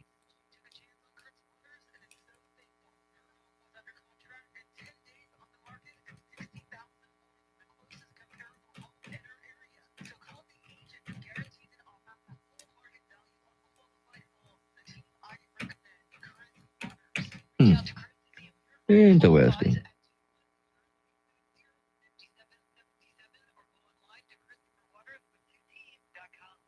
QT.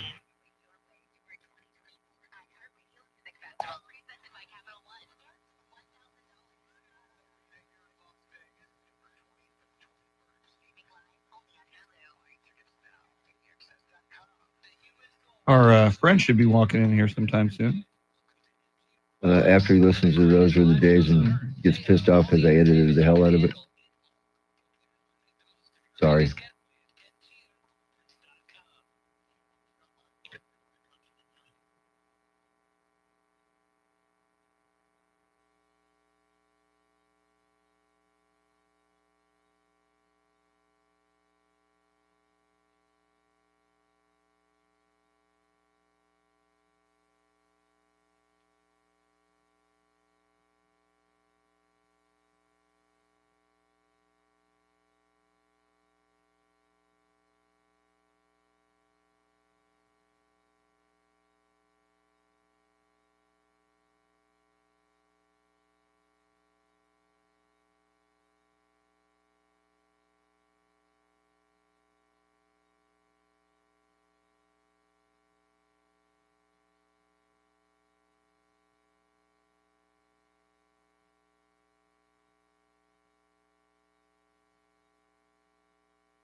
6:30 is our time. San Antonio's first news. Good Tuesday morning. I'm Charity McCurdy. Among our top stories, President Biden delivered a late-night farewell speech at the DNC, and a jury finds the parents of a Texas school gunmen are not liable. First, traffic and weather together every 10 minutes in mornings.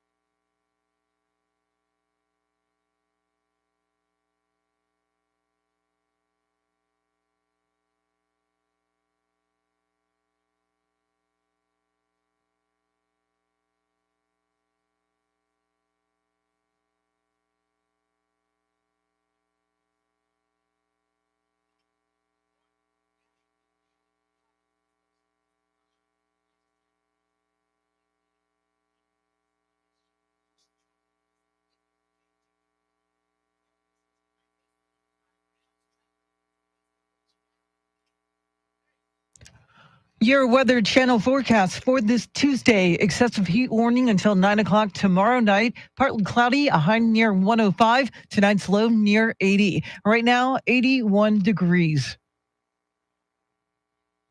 Well,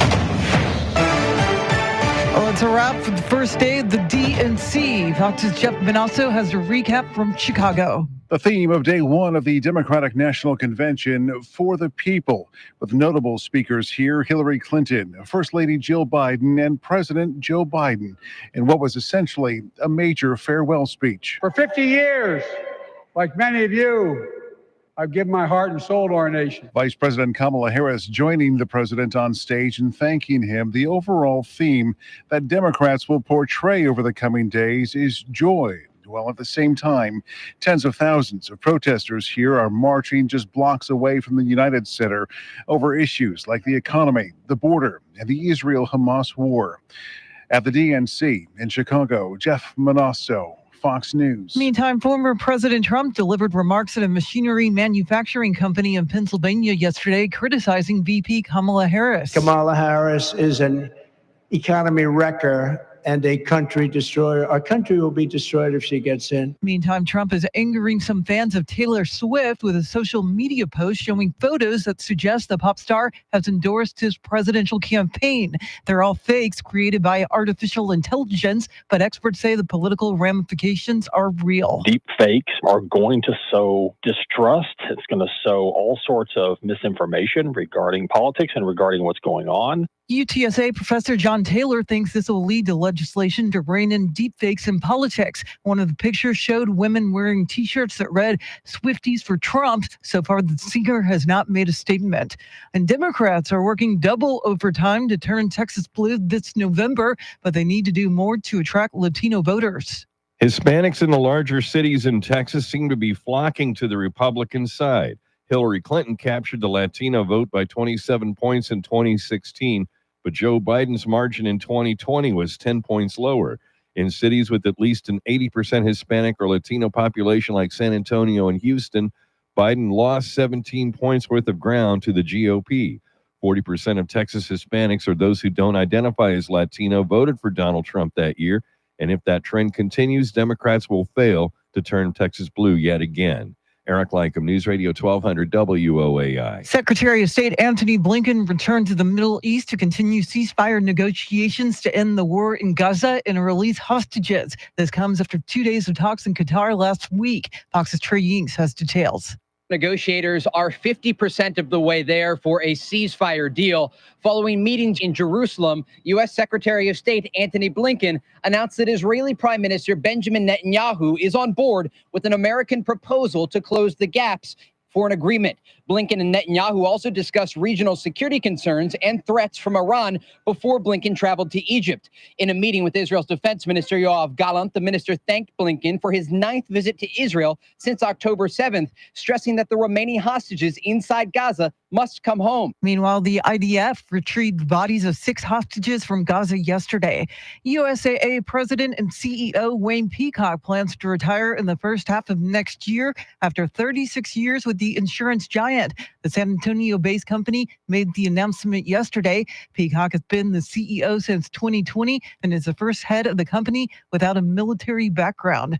Well, a Galveston County jury says the parents of the accused Santa Fe High School shooter are not civilly liable for his actions. Tammy Trujillo has more. Jurors reached that verdict on Monday. They assigned 80% responsibility for the shooting to Pagortzis and 20% to online ammo seller Lucky Gunner. After the verdict, the judge told the courtroom, "We need to protect our children." And that message will carry even outside of the walls and the doors of this courtroom. And hopefully it will fall into the ears of our legislators. Relatives of the 8 students and 2 teachers killed in the 2018 shooting said Pagortzis' parents knew their son was mentally ill, but didn't do enough to prevent the shooting. The suspect's been found incompetent to stand trial. I'm Tammy Trujillo.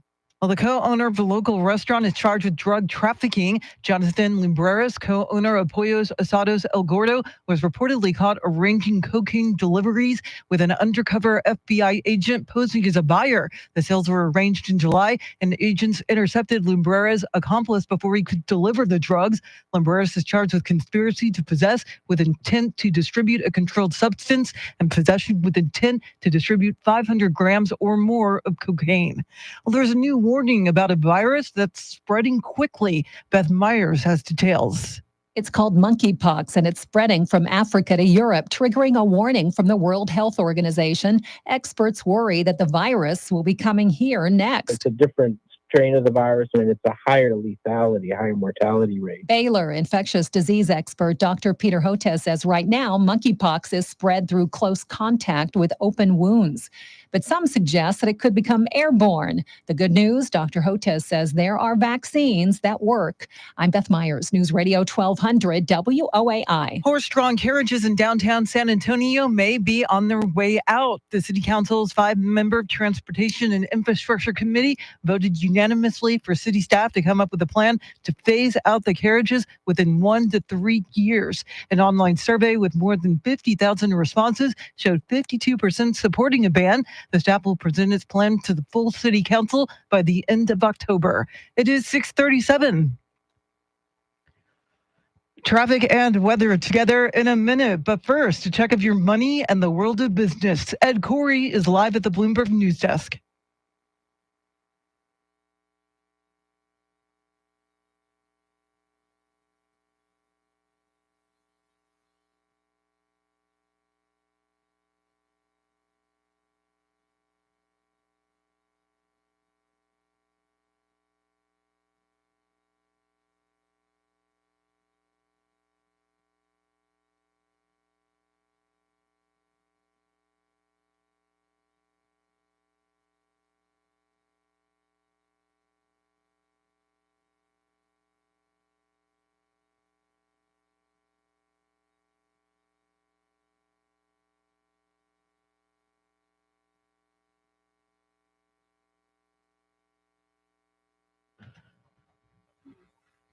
All right, thanks, Ed. News at the top and bottom of every hour, along with breaking news as it happens. I'm Charity McCurdy. Here's traffic and weather.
San Antonio's first news on a Yacht Rock Tuesday.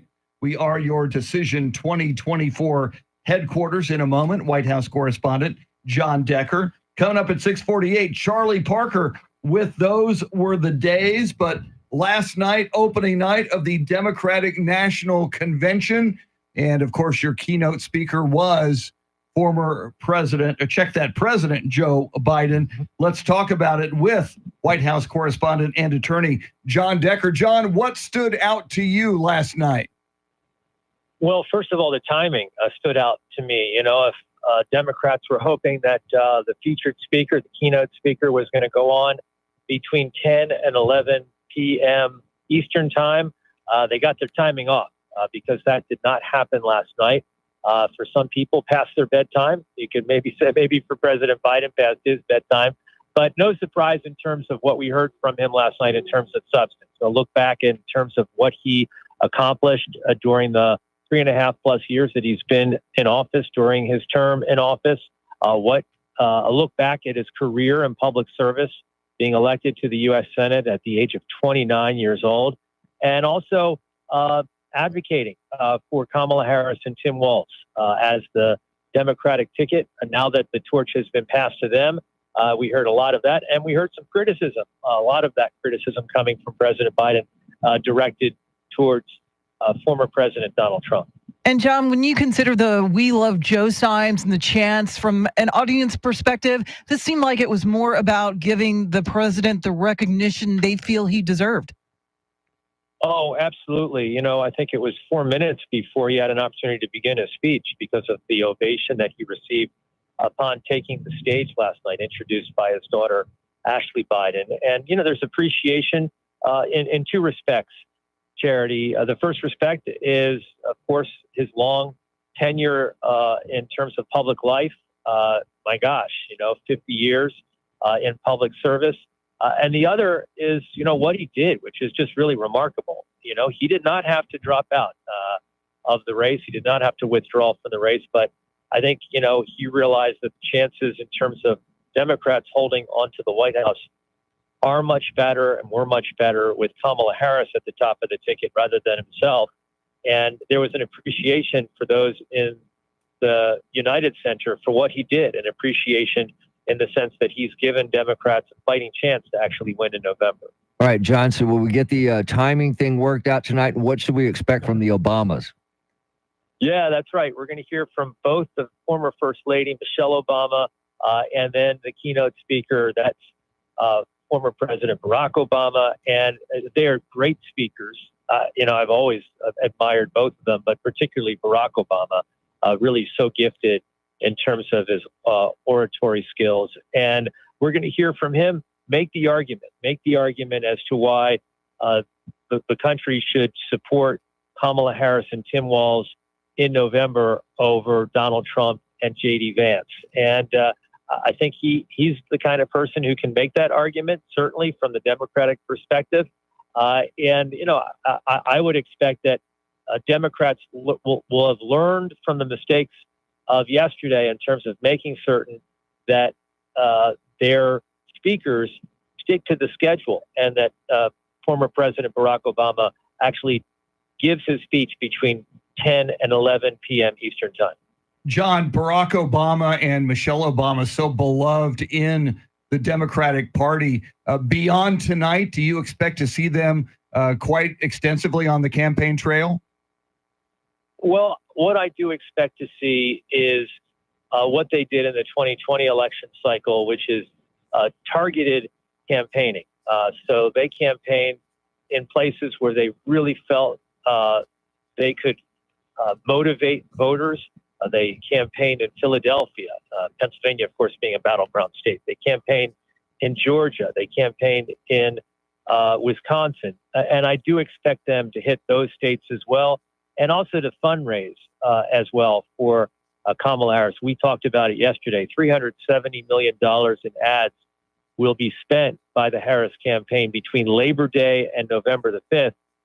And that's not all their budget. I mean, they have more money that they'd like to spend in terms of getting out the vote, and fundraising is very important. It's an important part of this presidential campaign. And John, it was also a notable moment when chants of lock him up erupted during Hillary Clinton's speech. And considering Trump has accused this administration of weaponizing the Justice Department, do you think she handled that the best she could in that moment? Oh, it's so difficult. I was thinking the same thing, in terms of your question to me. How would I handle that? Do you like say no? I don't know how you handle that. I think it was maybe PTSD for her because of what happened in the 2016 election cycle when those chants of lock her up often broke out with Republicans. Difficult to second guess what you would do or what you would not do. But that was a moment. I don't know if we'll see more of that during the course of this 4-day convention. Night 2 is this evening. I think it just really applied to Hillary Clinton more than anything else, just because of what happened during her campaign in 2016 when she ran against Donald Trump. He's a big part of our Decision 2024 coverage. White House correspondent and attorney John Decker, we thank him. Coming up, Charlie Parker with Those Were the Days, WOAI News Time 646. And we're back. Woohoo!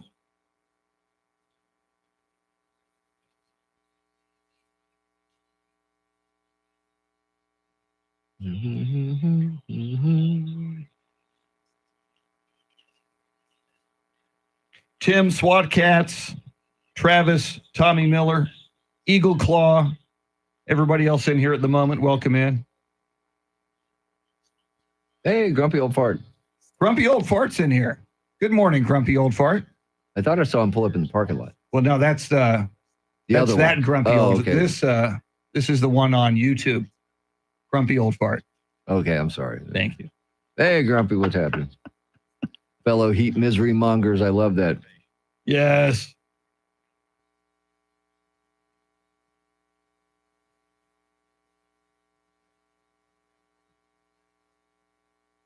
The godfather of fentanyl. Okay. Why is he still walking the earth? Who is the godfather of fentanyl? That guy on Fox Nation, they have some Oh, okay. guy.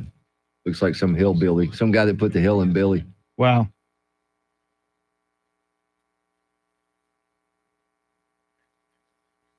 Rooster Talkback's coming up. Rooster in the morning says a cockadoodle doo.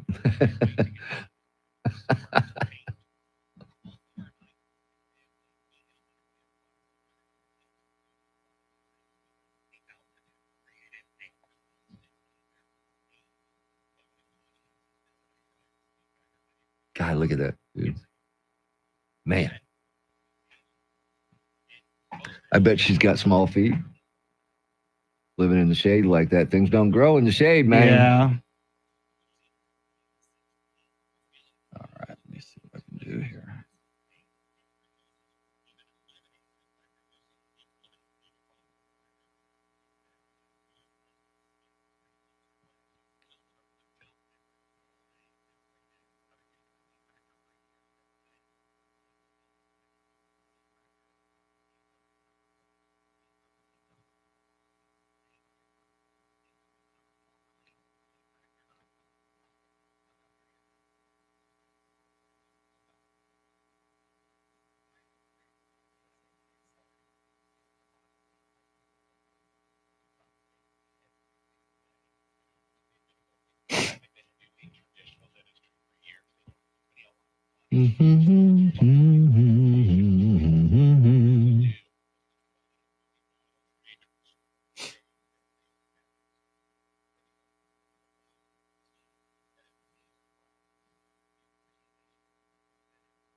Live.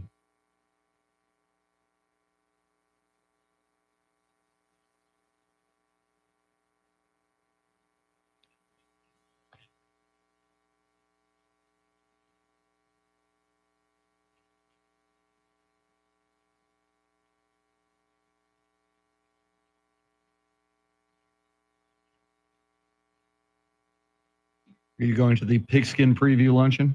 Don't know. You want to go? No plans at this. This is the first time hearing about it. I'm not even sure when it is. August 28th. 28th. Okay.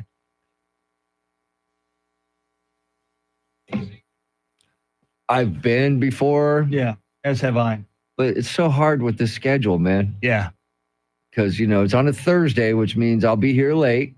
Mm-hmm. Don't have time to go home. That means I got to go straight there. It's too much, man. Yeah. Got to be honest with you.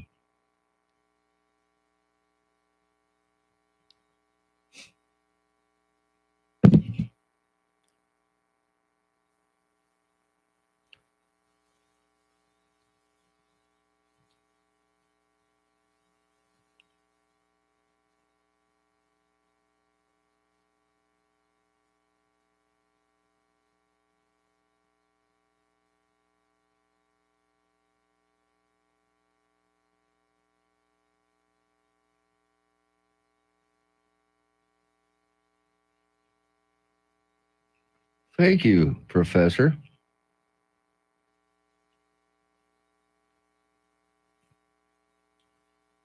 Look at that.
Former President Obama and his wife Michelle are among the scheduled speakers as day 2 of the DNC gets underway today in Chicago.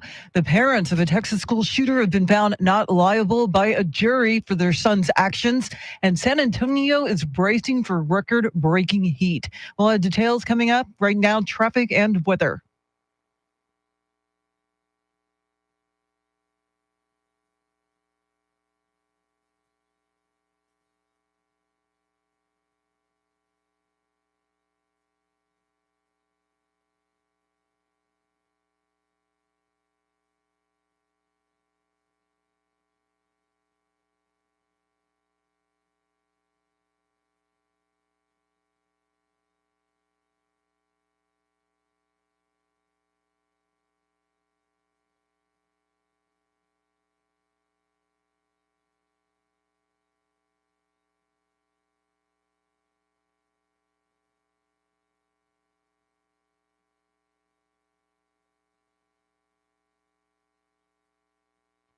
Excessive heat warning from 1 o'clock this afternoon till 9 o'clock tomorrow night.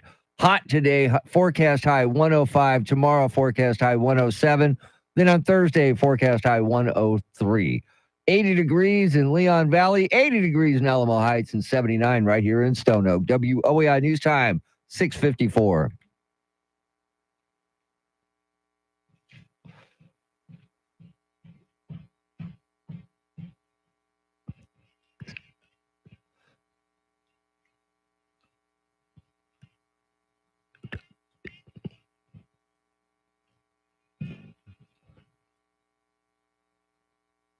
San Antonio's own Christopher Cross, the pride of Alamo Heights High School, on a Yacht Rock Tuesday. San Antonio's First News, Charity McCurdy, Mr. T, Tim Merriman. Our thanks to Charlie Parker for those were the days. He'll join us in studio at 8:20.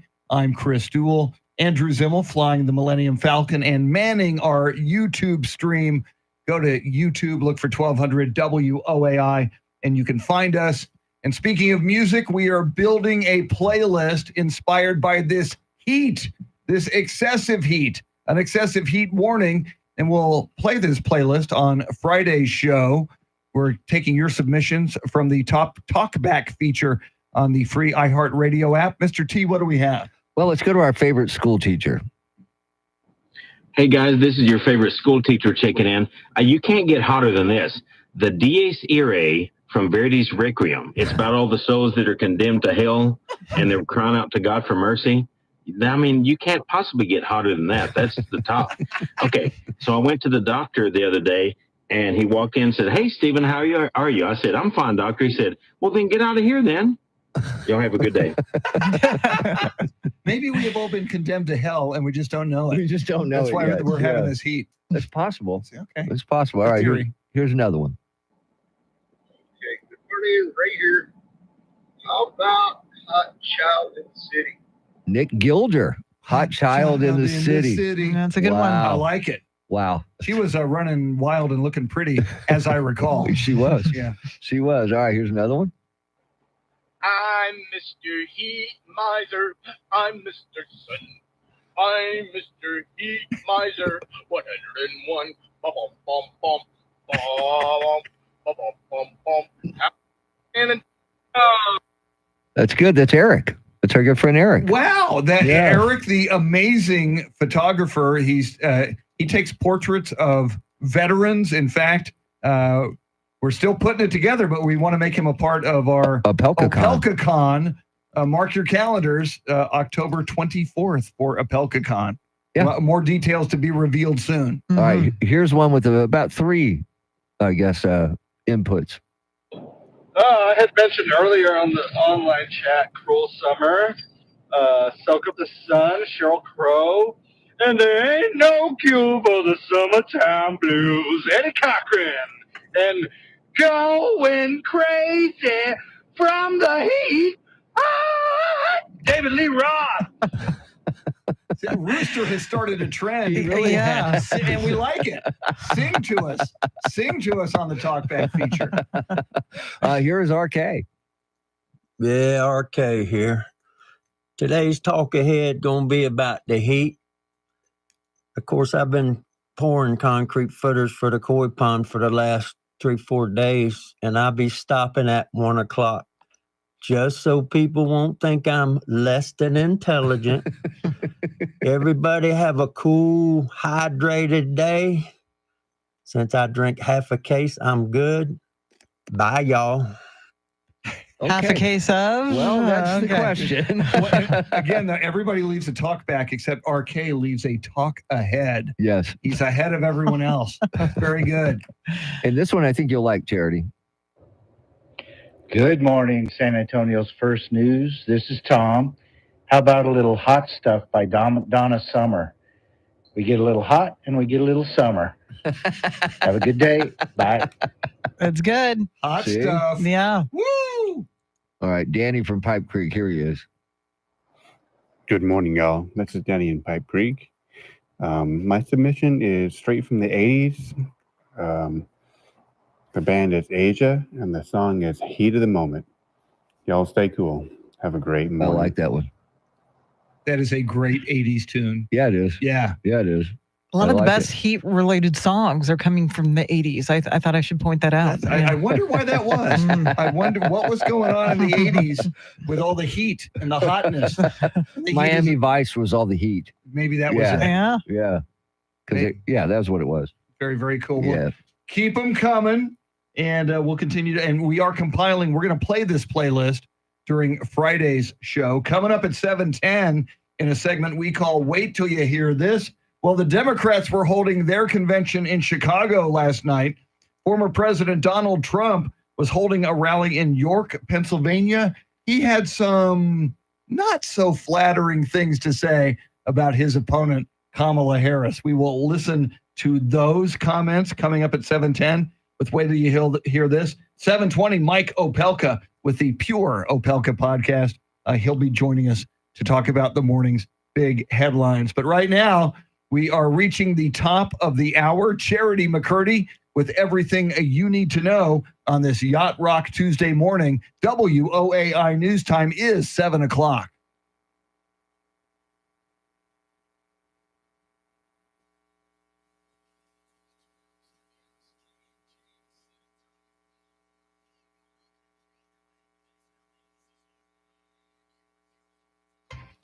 Seven o'clock is our time. San Antonio's first news. Good Tuesday morning. I'm Charity McCurdy. Among our top stories, we have a recap of night one of the DNC, and it's looking like a possible ban for those horse-drawn carriages.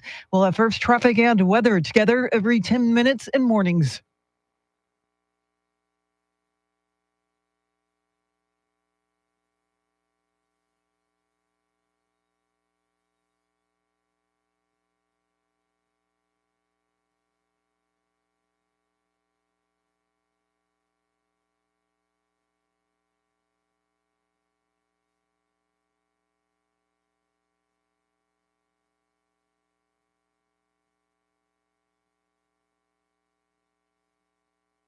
Your Weather Channel forecast for this Tuesday. Excessive heat warning until 9 o'clock tomorrow night. Partly cloudy, a high near 105. Tonight's low near 80. Right now, 81 degrees.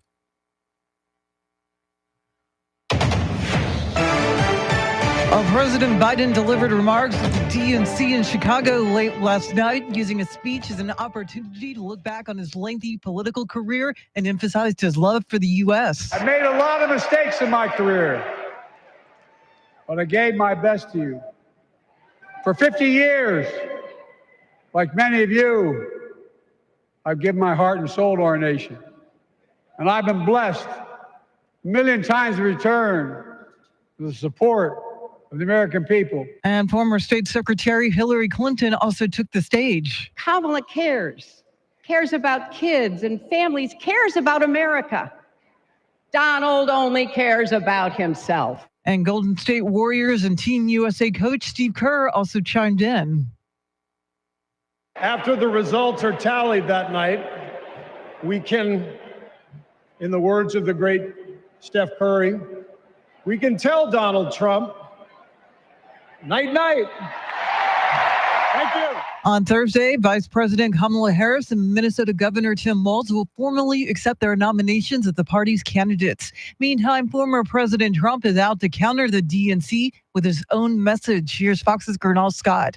Former President Trump in Pennsylvania continued to paint his dire picture of a country led by Democrats. We're going to bring back a thing called the American dream. The American dream is dead. Right now, the American dream is dead. At a component plant in York, Pennsylvania, he blamed Democrats for high prices and low wages, among other things. And when it comes to policies the vice president introduced recently, Kamala Harris can't answer how she'd pay for any of her new radicalized liberal spending schemes. The former president heads to Detroit today to discuss safety and crime. Gernal Scott, Fox News. Meantime, Trump is angering some fans of Taylor Swift with a social media post showing photos that suggest the pop star has endorsed his campaign. They're all fakes created by AI, but experts say the political ramifications are real. Deep fakes are going to sow distrust. It's going to sow all sorts of misinformation regarding politics and regarding what's going on. UTSA Professor John Taylor thinks this will lead to legislation to rein in deep fakes in politics. So far, the singer has not made a statement. The Israeli military says they've discovered the bodies of additional hostages held in Gaza. Here's Fox's Trey Yingst. Overnight, Israel launched fresh airstrikes in Lebanon, targeting a Hezbollah weapons storage facility deep in the northeastern part of the country. Secondary explosions could be seen in a video taken near the site as suspected rockets or missiles exploded. Officials are hopeful that an agreement to address the war in Gaza could give Hezbollah an off-ramp to de-escalate rising tension. Overnight, Israeli forces inside Gaza recovered the bodies of 6 hostages that were being held by Hamas. These hostages were being held in the city of of Khan Yunis. State Secretary Antony Blinken is in Egypt working to further ceasefire negotiations between Israel and Hamas. A Galveston County jury says the parents of the accused Santa Fe high school shooter are not civilly liable for his actions. Jurors assigned to 80% responsibility for the shooting to the gunman and 20% to online ammo seller Lucky Gunner. Relatives of the 8 students and 2 teachers killed in the 2018 shooting said the shooter's parents knew their son was mentally ill but didn't do enough to prevent the shooting. The suspect has been found incompetent to stand trial. San Antonio City Council is moving ahead with a ban on horse-drawn carriages despite some opposition. Not everyone wants to do away with the carriages, but those who do cite many concerns, including animal welfare and more. For concerns like public safety, construction, and increased congestion. Those for and against spoke at a council committee meeting. A city survey of 50,000 residents showed 52% support phasing out horse-drawn carriages in favor of electric ones. City staff now has to come back with a detailed phase-out plan for the Transportation and Infrastructure Committee, who will then decide whether it goes before the whole council for a vote. Eric Lycum, News Radio 1200 WOAI. Well, the boys from Bernie are one win away from playing in the U.S. Championship of the Little League World Series. Yesterday, Bernie defeated the Florida team 4-1 in the U.S. quarterfinal to advance to the semifinals. Bernie next takes on Nevada, winner of the Mountain Region, tomorrow at 2 p.m. in Williamsport, Pennsylvania. It is 7:06. News at the top and bottom of every hour, along with breaking news as it happens. I'm Charity McCurdy. Traffic and weather coming up.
San Antonio's first news, little Toto on a Yacht Rock Tuesday. Big 7 o'clock hour is upon us. 7:20, Mike Opelka from the Pure Opelka podcast, his take on the morning's big story. 7:40, national correspondent Rory O'Neill with the latest from Chicago and the Democratic National Convention, a preview of what we can expect tonight. And coming right up on a segment we call Wait Till You Hear This, while the Democrats were doing their thing in Chicago, former President Donald Trump was having a rally in York, Pennsylvania. His comments on his opponent, Kamala Harris, coming right up. But first, let's get you caught up on traffic and weather together.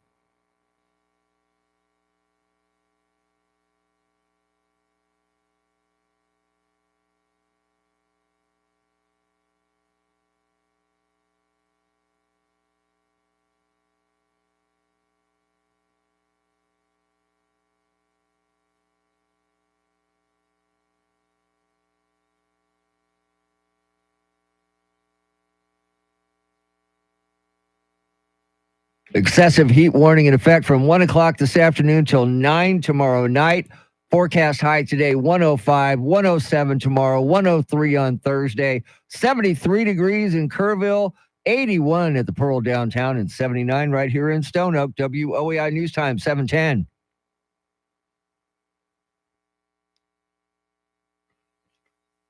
San Antonio's first news, that is Mr. T, Tim Merriman. She's Charity McCurdy. Our thanks to Charlie Parker. For those were the days. He's in the building. Charlie will join us in studio at 8:20. I'm Chris Duell. Every weekday morning at this time, we span the globe to bring you the constant variety of audio. And the point on the globe for that audio this morning is York, Pennsylvania, where former President Donald Trump had a rally last night, and he had some things to say about his opponent, Vice President Kamala Harris. Let's listen. Very simply, Kamala Harris is an economy wrecker and a country destroyer. Our country will be destroyed if she gets in. Her radical liberal agenda ruined San Francisco. It ruined California when she was the Attorney General. It crushed our middle class, demolished our border, set the world on fire, and now she wants to be promoted to the job killer in chief. But much more than job killer, everything else is going to go bad. She set the standard in California. Think of this. If you steal $950 or less, they're going to leave you alone. They can't be bothered. So you see criminals going into stores with a little computer, adding it up, everything they've stolen. They want to stay under the 950, but they don't get prosecuted for above that. The only one that gets prosecuted is somebody who would talk about the unfair election. They get prosecuted. But when you steal and rob and kill and so many other things, when you sell drugs and destroy people's lives, nothing happens to you under Kamala. But we will not let this happen. We're not going to let it happen to our country. 78 days from now, Pennsylvania is going to tell her that we've had enough, that we can't take it anymore. And comrade Kamala Harris, you're fired. Get out. You're not doing the job. Get out.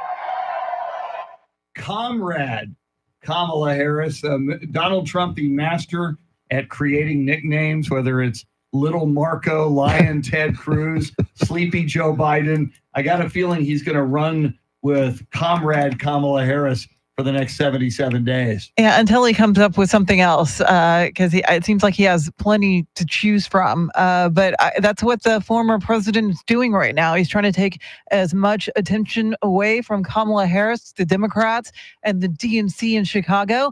And he's, for the most part, he veers off script quite often, but he is sticking to policy and is challenging voters to ask themselves, are you better off with Kamala and Biden than you were when I was president? And he even has some people, his supporters, wearing shirts that say, I'm voting for a convicted felon, which is a line, convicted felon, that we heard a lot from speakers at the DNC last night. Now, I know it's a tough job doing what he's doing out there on the road like he is. I mean, he's going to be on the road nonstop. It looks like maybe till Election Day. But did he sound tired to you? Because he sounded tired to me. He sounded a little bit tired. You're right. Listening to his voice and what's, radio as opposed to TV. When we hear audio like that, we really can lock in and focus on it, which you might not do as much if you're looking at a visual of him speaking on video. But yeah, he sounded a little more tired now. But he's busy. I get it. I mean, but he's got to get a little rest in between these stops because it does sound like he's tired. And he is, at the moment, the oldest man to run for the presidency and to be the standard bearer of his party, which is kind of interesting.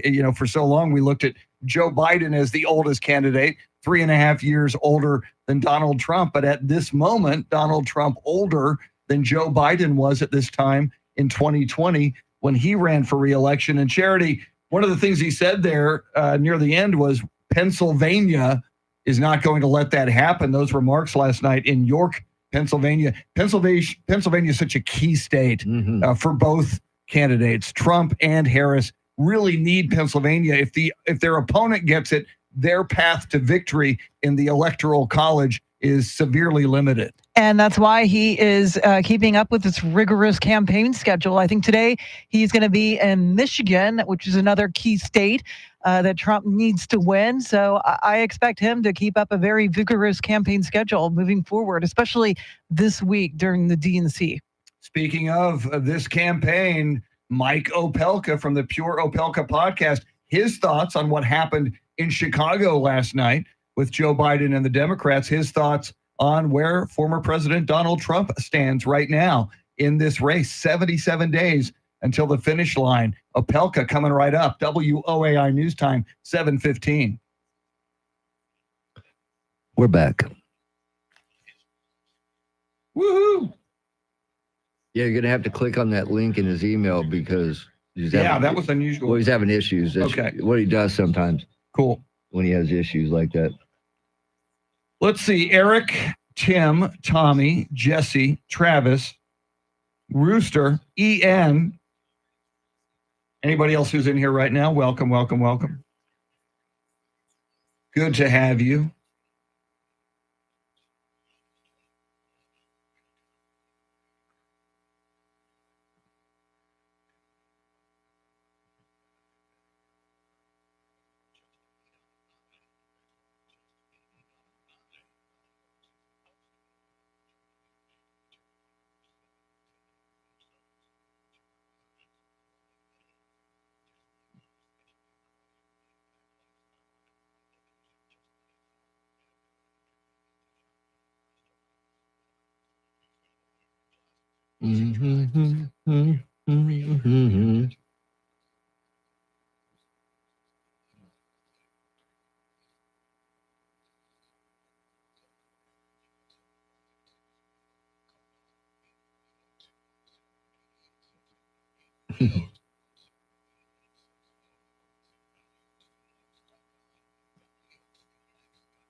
Wow, we're early. What can we do before headlines? Bernie? Yeah. Bernie, okay. Sure. You can bring up the Beatles thing if it occurs to you. Yeah. Okay. Julian Hurst.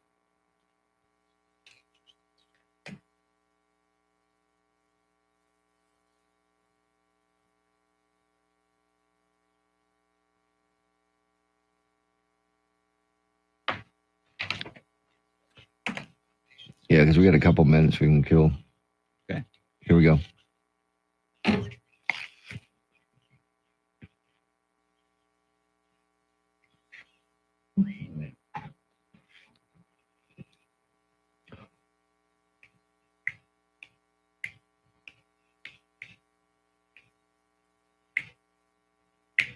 It's a lovely Yacht Rock Tuesday on San Antonio's First News. Yamo be there. Yamo be there just ahead of headlines, traffic, and weather. And then Mike Opelka from the Pure Opelka podcast. But Charity has been reporting on it this morning. Kudos to the Bernie Little League team at the Little League World Series. They win again last night, 4-1. They are one win away. I believe that's Wednesday at 2 p.m. will be their next game. They win that one. They are in the championship game. Man, and the pitcher for Bernie, Julian Hurst, is apparently just amazing what he's been able to do. He struck out 10 while allowing just one run on 3 hits to beat that Florida team. So amazing group of kids. Amazing group of kids. She brought up the pitcher, Julian Hurst. You know how they do those little graphics underneath the when they're talking about the kids? Guess who his favorite band is, Chris? Los Number 3 Dinner. Close. The Beatles. The Beatles. What? The Beatles. 12-year-old kid. The Beatles. Parents raised him right. Or grandparents. Somebody did. And isn't he like 5'11", isn't he? Yeah, 5'11", 140. He's a big kid. At age 12, he's 5'11". Yeah. He's only going to get bigger. Yeah. Wow. We talk about major leaguers who have experience in the Little League World Series.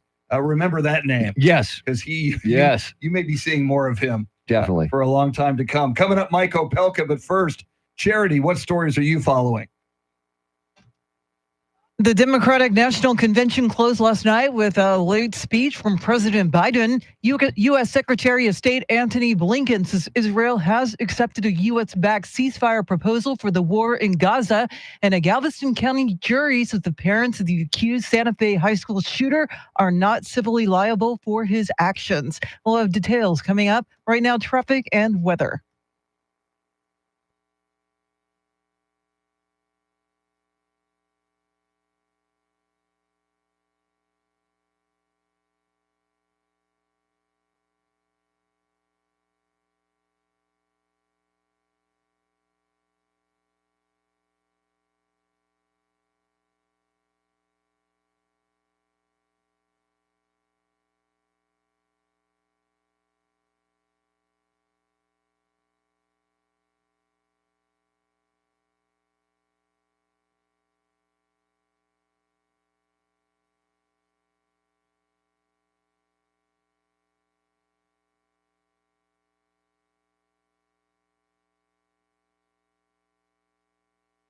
Excessive heat warning takes effect at 1 o'clock this afternoon through 9 o'clock tomorrow night.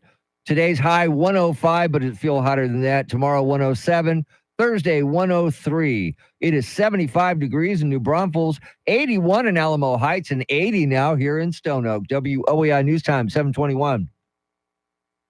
San Antonio's first news every weekday morning at this time. We check in with Mike Opelka from the Pure Opelka podcast. He's brought to us by Randy Adams Incorporated. Now, Mike, we will get to the Democrats in Chicago and what happened last night, but the big news is you, Mike Opelka, you, sir, were in York, Pennsylvania yesterday. You got up close and personal with former President Donald Trump. Tell us about it. Well, he was giving an economic speech at a plant that makes tubes and rockets for nuclear submarines. So it was kind of an interesting location, to say the least. And you had to declare you were an American citizen or you weren't allowed in because of the top secret work going on there. But it was a small event, and this is the new thinking of the campaign. About 300 attendees, but there were about 350 members of the press, and we're all struggling to get up front.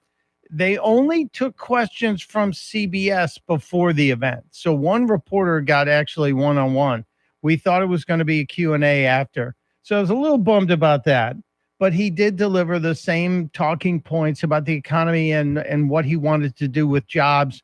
And behind him was his presumed to be his economic advisor team.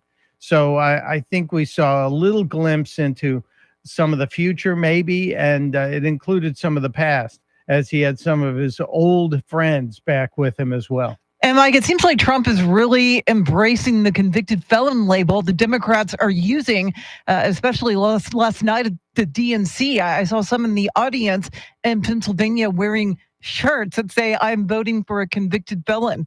Wow, that was a great spot, Charity. I actually talked to those women who were wearing those shirts, and I said, you know, technically he's not a convicted felon yet.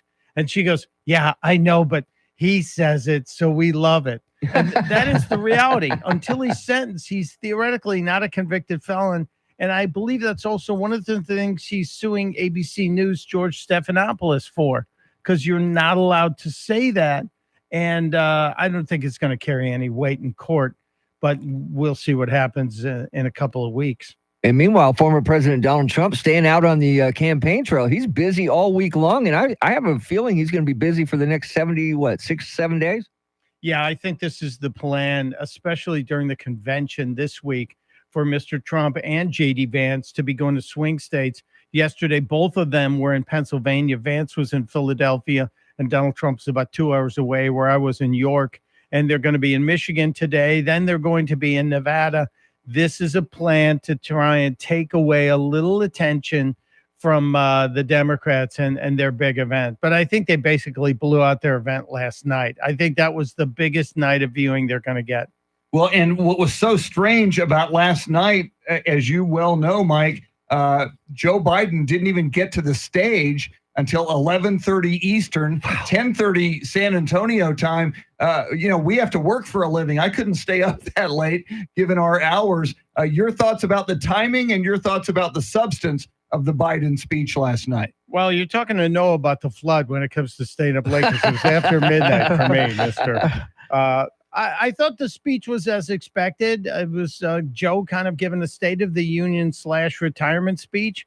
At times, it looked like his eyes were telling the real story, that he couldn't believe he was being shuffled off this way.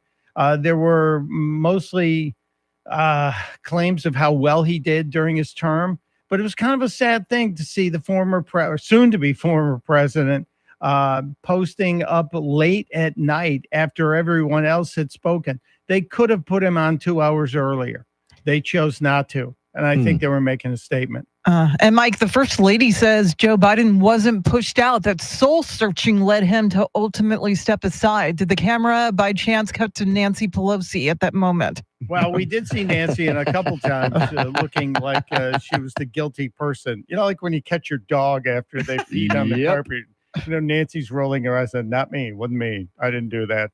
The one thing that Lady McBiden did not say, Charity, was whose soul was being searched. Because I don't think it was Joe who did the soul searching. I think it was the rest of the Democrat leadership who said, you know, we thought about it, Joe, and you have to go. You can get more Mike Opelka from his Pure Opelka podcast. Get it wherever you get your podcasts. We recommend the free iHeartRadio app. Mike is brought to us by Randy Adams Incorporated. Coming up at 7:40, national correspondent Rory O'Neill with what we can expect next from the Democratic National Convention. Charity with everything you need to know at the bottom of the hour. WOAI News Time 726.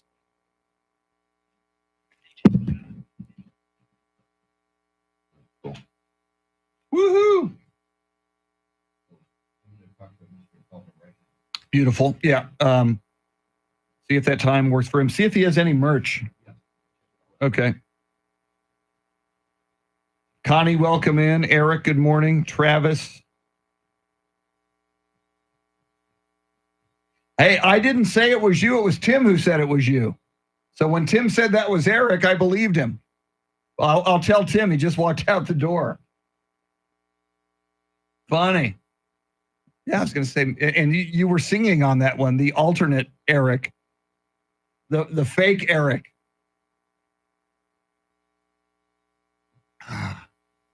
I don't know, man. We might have to put you in the band Chopped Liver with that singing performance.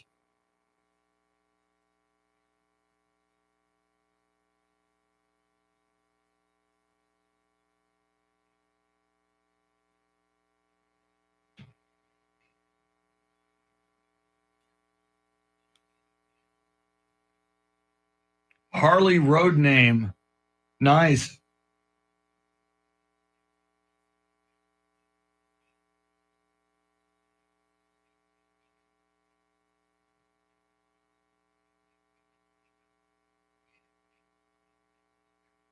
If any of you are in South Texas today, I know I say that because Tim is in the Philippines, but my God, the heat index today could get up to 116, 117. So be sure to hydrate because it's just going to be rough out there. And think about this too. Take water with you. Imagine if you had car trouble and weren't expecting it and had to be out in the heat and standing by your car or walking to a service station or something. It's just, you got to be really, really vigilant and prepared in heat like this. Hottest day of the year in San Antonio, and then tomorrow will be even hotter. You will have an exact timing for us later on this afternoon. Okay. But it looks like we might have to make it like 1 or 2 o'clock.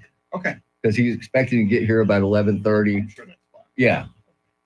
But as far as merch goes, he says he can see what he can come up with. Okay. But right now he doesn't have any. Okay. When I told him where, and he said, "Oh my God," he goes, "Okay, yes, let's do it there." Yeah. Maybe we should either with or without the salesperson go talk to Sammy and just say, "Hey, here's what's happening." All he needs is like 50. Right. Yeah. You know, make him special. And then I mean, he can And, put we'll split the fucking cost if he wants us to pay for him. and we can. Yeah, have he can him put his- Sammy's embroidery on it. We'll promote the hell out of it on the Fuck show. yeah, so he'll get his money's worth. Yeah. So Hey, that's no problem. I have no problem with that. Yeah. And I can get my daughter to design something. She's an artist. Yeah, true. Yeah, then you can just silk screen it. So, okay. She Let's can think shoot it about over that. to me. I'll give her the specifics and all that. Now, if we went for the right, we should probably go have a conversation with Him? no. I think it's Amanda. I think it's her name. The sales rep. Or I mean, 'cause if we just do it unilaterally. Oh, you're talking about Sammy. Sammy. Oh, yeah. We can go to her. Yeah. Yeah. Yeah. So I think it would- we should probably go to her first and say, here's what we're thinking. Yeah. She would probably want to go with us, but I think That's it would fine. be a better if meeting we both show up. we Yeah, we both had show this up there on the way conversation home. with Yeah. Sammy. Yeah. All right. But it looks like it might be 1 or 2 o'clock instead of noon, Okay. which is fine. That gives me a chance to go home, relax for a little bit and then turn around and come back. And I will leave right after the show that day. Fuck it. We're doing a long day. The Screw days that. of leaving at 9 Fuck o'clock are that over. shit. Fuck that Over, shit. I We got tell an you. all-day deal, man. And that might help out Mr. Del Barrio also. True. Let them get through their lunch. Yes, if we could do it Between like say, 11:30 I think we should shoot it for 2 o'clock then. Yeah. Let the Lunch crowd go clear away, out. and then we come in and take over for the afternoon, and we could stay through happy hour. Great. Yeah. Yeah. Ooh, stay for happy hour. Just a thought. You had me at happy hour. Just a thought.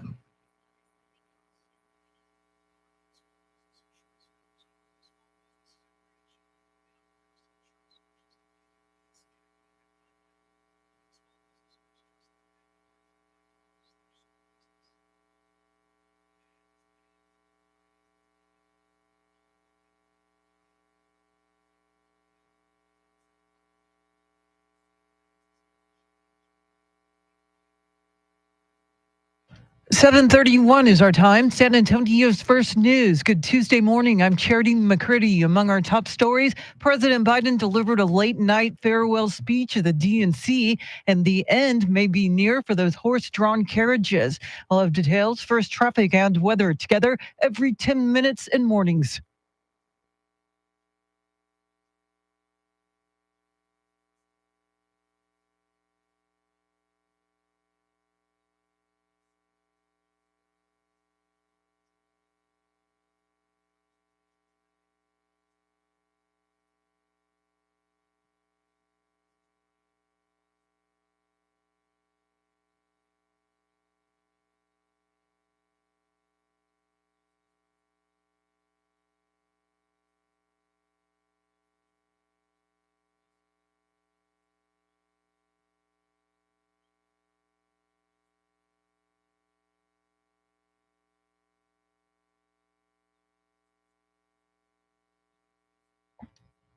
Your Weather Channel forecast for this Tuesday. Excessive heat warning until 9 o'clock tomorrow night. Partly cloudy, a high near 105. Tonight's low near 80. Right now, 80 degrees.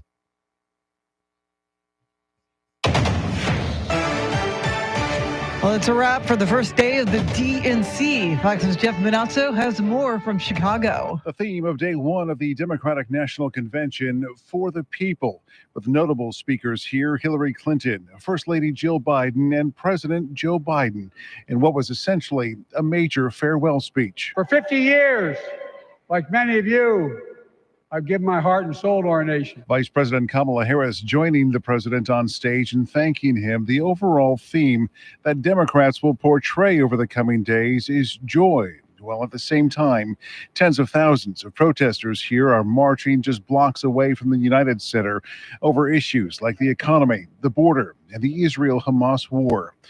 At the DNC in Chicago, Jeff Manazzo, Fox News. Meantime, former President Trump delivered remarks at a manufacturing company in Pennsylvania yesterday, criticizing VP Kamala Harris. Kamala Harris is an economy wrecker and a country destroyer. Our country will be destroyed if she gets in. And the Trump campaign is under fire for refusing to pay for police protection. Rex Oates has more. When Trump travels, local police provide security, but his campaign is refusing to pay cities back for that expense. El Paso sent a bill for more than $500,000. There is no legal requirement for a presidential campaign to pay one of these bills. David Leventhal with the Center for Public Integrity says it's not just El Paso that's considering legal action. 14 municipalities have submitted invoices totaling more than $1.8 million. In a statement, the Trump campaign says the cost should go to the Secret Service, which handles the coordination between agencies. I'm Rex Oates, News Radio 1200 WOAI. Republicans are gaining support among Hispanic voters in some of the bigger cities in Texas. In 2016, Hillary Clinton won the Latino vote by a 27-point margin statewide, but by 2020, Joe Biden's margin had shrunk to 17 points. Nearly 40% of Latino voters in Texas voted for Donald Trump in 2020, and if that trend continues, Democrats can forget their long-cherished goal of turning Texas blue. Secretary of State Antony Blinken returned to the Middle East to continue ceasefire negotiations to end the war in Gaza and release hostages. This comes after 2 days of talks in Qatar. Fox's Trey Unix has details. Negotiators are 50% of the way there for a ceasefire deal. Following meetings in Jerusalem, U.S. Secretary of State Antony Blinken announced that Israeli Prime Minister Benjamin Netanyahu is on board with an American proposal to close the gaps for an agreement. Blinken and Netanyahu also discussed regional security concerns and threats from Iran before Blinken traveled to Egypt. In a meeting with Israel's Defense Minister Yoav Gallant, the minister thanked Blinken for his 9th visit to Israel since October 7th, stressing that the remaining hostages inside Gaza must come home. Meantime, the IDF retrieved the bodies of 6 hostages from Gaza. Horse-drawn carriages in downtown San Antonio may be on their way out. The city council's 5-member Transportation and Infrastructure Committee voted unanimously for city staff to come up with a plan to phase out the carriages within 1 to 3 years. An online survey with more than 50,000 responses showed 52% support a ban. The staff will present its plan to the full city council by the end of October. Well, the Bernie All-Stars Little League team are 1 win away from contending for the championship. The Bernie All-Stars representing the Southwest region continue their winning ways by beating Lake Mary, Florida Little League 4-1 yesterday to advance to the semifinals. It was a pitcher's duel until the 3rd inning when Florida pulled its pitcher for hitting too many batters. Then Bernie opened up with a bases-loaded 2-run score and a run on a wild pitch for their 2nd ever Little League World Series win. Next up, Bernie faces Nevada on Wednesday. Eric Lycum, News Radio 1200 WOAI. Well, the San Antonio River Authority is reintroducing freshwater mussels to the San Antonio River. Sarah Sofar has placed 5,000 yellow sand shells into the river. The conservation effort is the first of its kind in Texas. The mussels are expected to filter out harmful bacteria and help improve biodiversity in the river's ecosystem. It is 7:37. Traffic and weather together in a minute. But first, to check if your money in the world of business. Ed Corey is live at the Bloomberg News Desk. Add garlic. Pass. Hard pass.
All right, thanks, Ed. News at the top and bottom of every hour, along with breaking news as it happens. I'm Charity McCurdy. Here's traffic and weather.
San Antonio's first news on a Yacht Rock Tuesday. Charity McCurdy, Mr. T, Tim Merriman. I'm Chris Duell.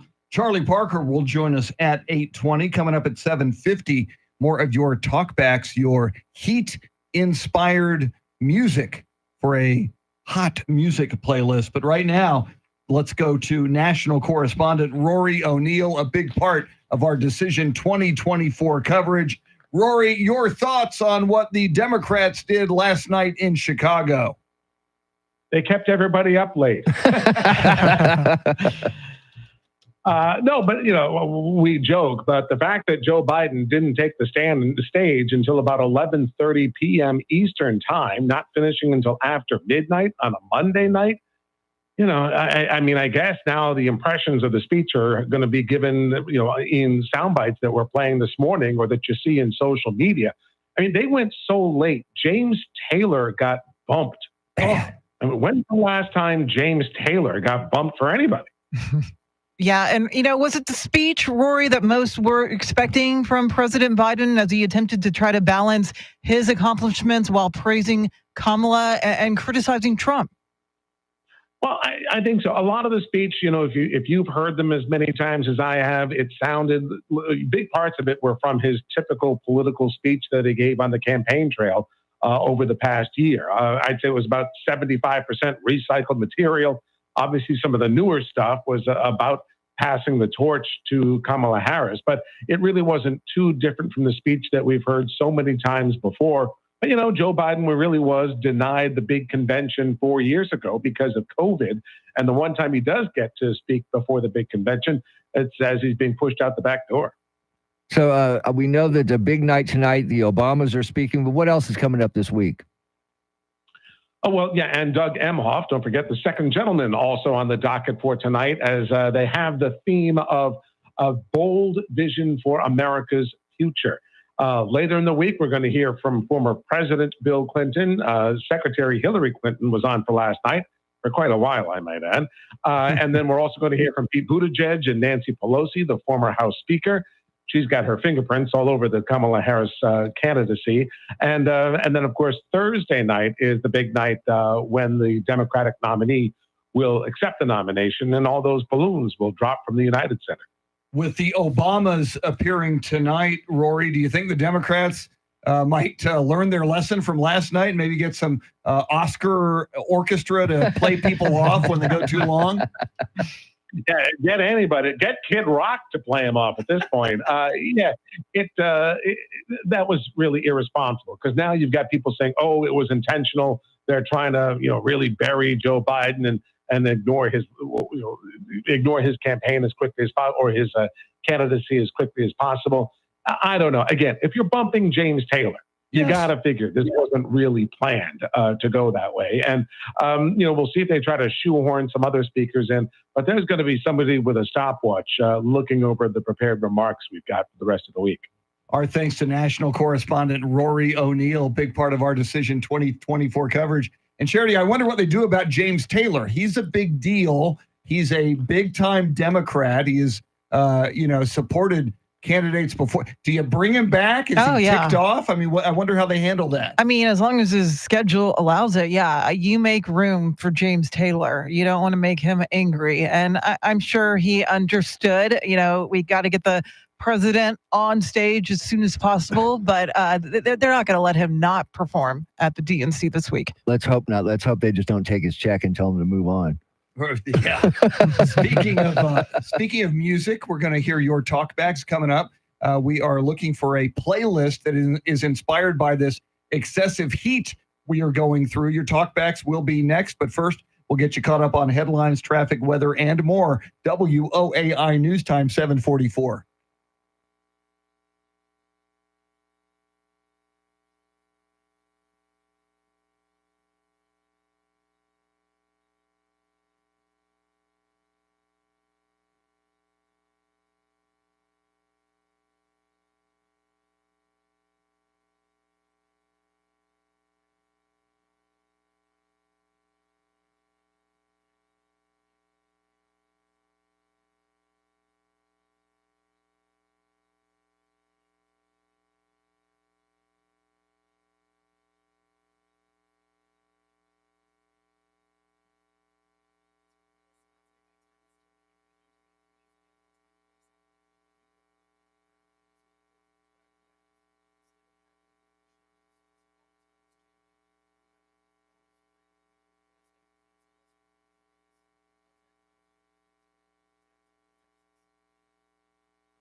On a Yacht Rock Tuesday, we're going to hear your musical selections for this hot weather soundtrack. But first, Charity, what stories are you following? Day 2 of the DNC gets underway in Chicago today after President Biden passed the torch to VP Kamala Harris last night. Survey results show most San Antonians want a horse-drawn carriage ban. And the boys from Bernie are one win away from playing in the U.S. Championship of the Little League World Series. We'll have details coming up. Right now, traffic and weather.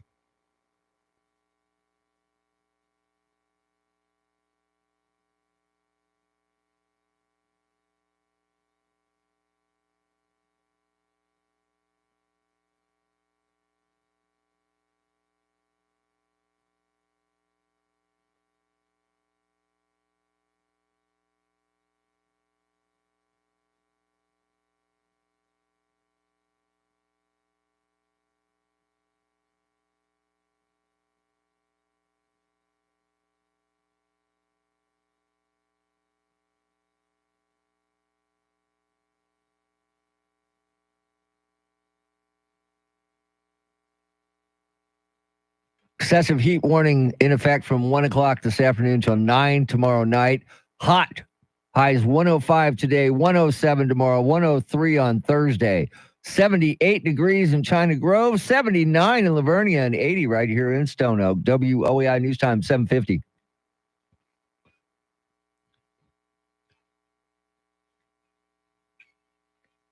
San Antonio's first news, Hall & Oates, when they would speak to each other on a Yacht Rock Tuesday.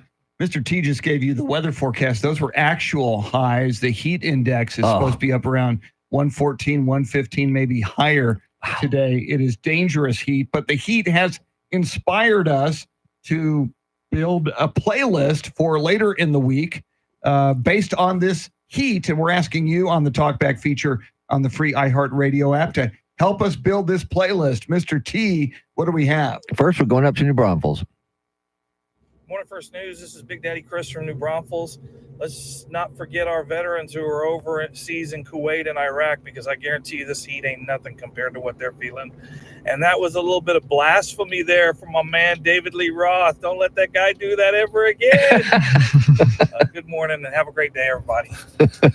Big Daddy Chris makes a great point. You know, Yes. it is very hot and very uncomfortable here in South Texas. But imagine if you were serving in my gosh. Kuwait or in the Middle East and you know, wearing your army fatigues and your gear, your equipment. My God. I just looked up the temperature in Iraq, 114 degrees. And that's the actual temperature, the not a heat actual index. temperature. Yeah. Wow.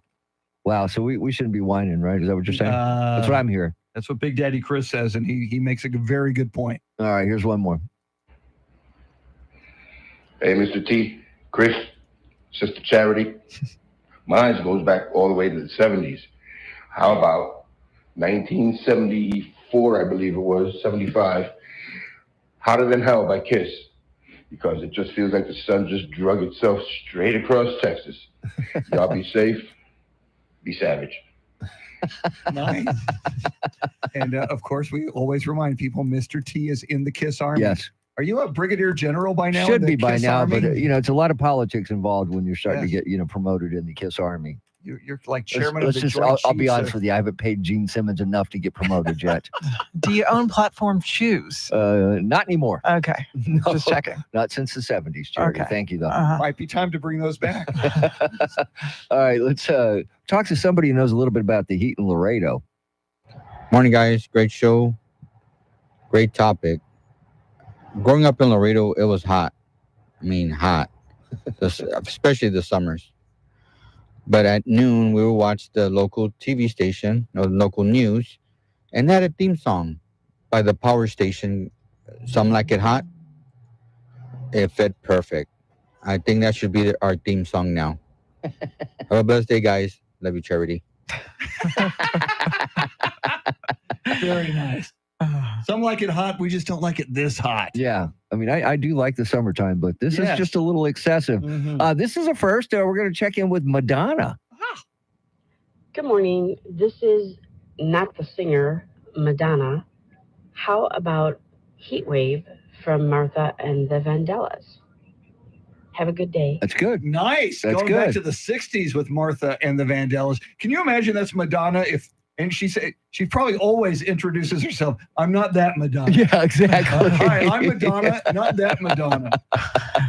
And then wherever she goes, people meet her. Are you like a virgin? Oh, They yeah, probably yeah. give her so much. Oh gosh. Speaking of Madonna, I think she has a song called White Heat. If we're talking really? about heat-related songs. But then again, it is Madonna. So we won't put it on the playlist. yeah, it's not making it. Yeah, I'm sorry. that's all right. You know who knows something about the heat is our pool guy. Good morning, y'all. It's your pool guy, Marco. So it is hot, hot, hot. And getting in my truck, it's getting hot in here. I mean, too hot. Anywhere you go, it's hot in the city. So making me hot-blooded. Actually turning anyone a hot child in the city. But I guess some like it hot.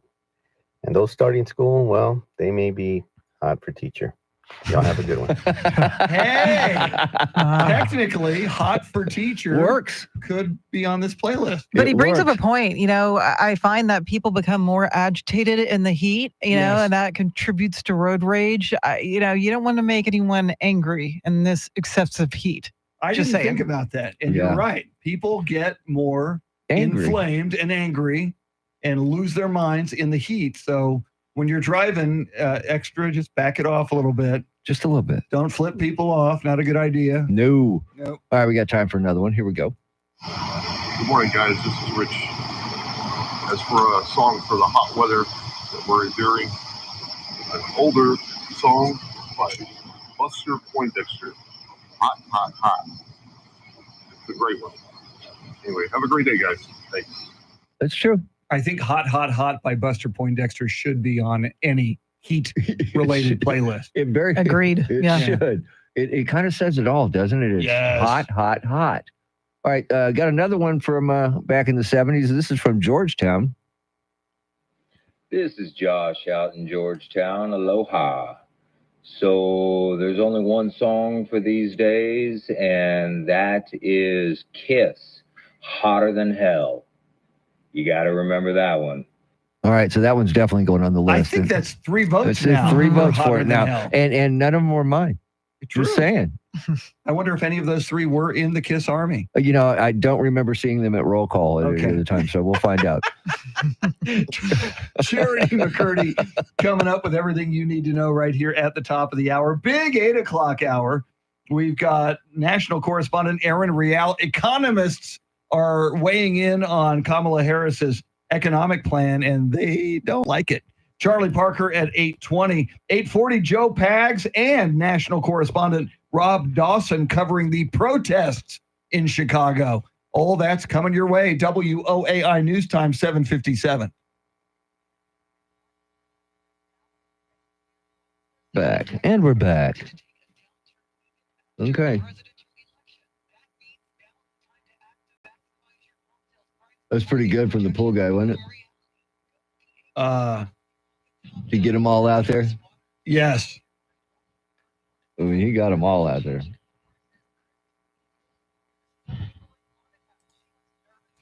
All right, I got the playlist ready to go. Perfect.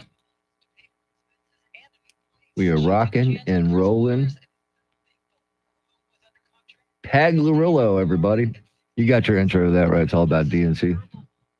I was reading something. Say that again. DNC, keeping a close eye on the DNC. Yep. Oh, I got to go talk to young Andrew real quick. Charity's coming up in about a minute. You want to stay on? Go ahead and take me out, and we'll be back. We'll be back.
8 o'clock is our time. San Antonio's first news. Good Tuesday morning. I'm Charity McCurdy. Among our top stories, we have a recap of night one of the DNC, and a ban for San Antonio's horse-drawn carriages appears to be on the horizon. We'll have details, first traffic and weather together every 10 minutes in mornings.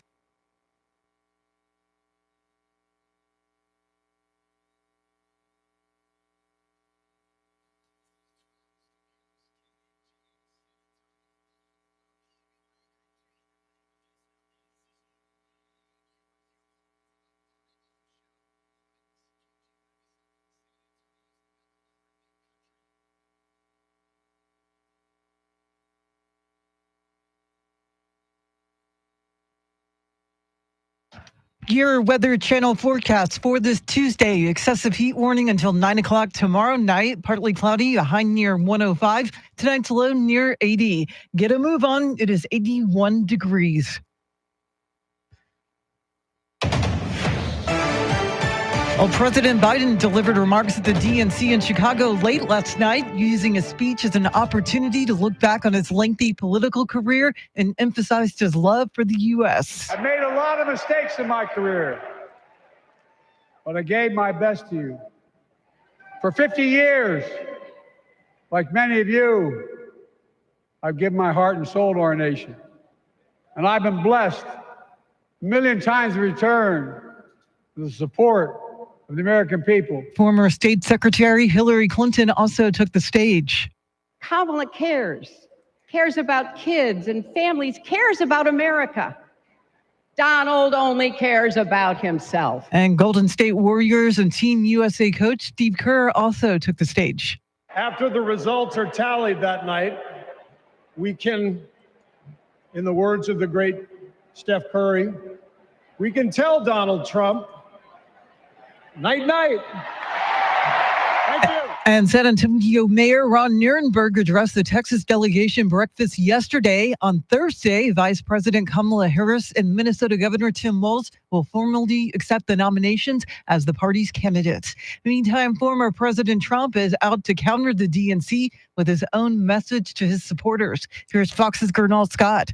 Former President Trump in Pennsylvania continued to paint his dire picture of a country led by Democrats. We're going to bring back a thing called the American dream. The American dream is dead. Right now, the American dream is dead. At a component plant in York, Pennsylvania, he blamed Democrats for high prices and low wages, among other things.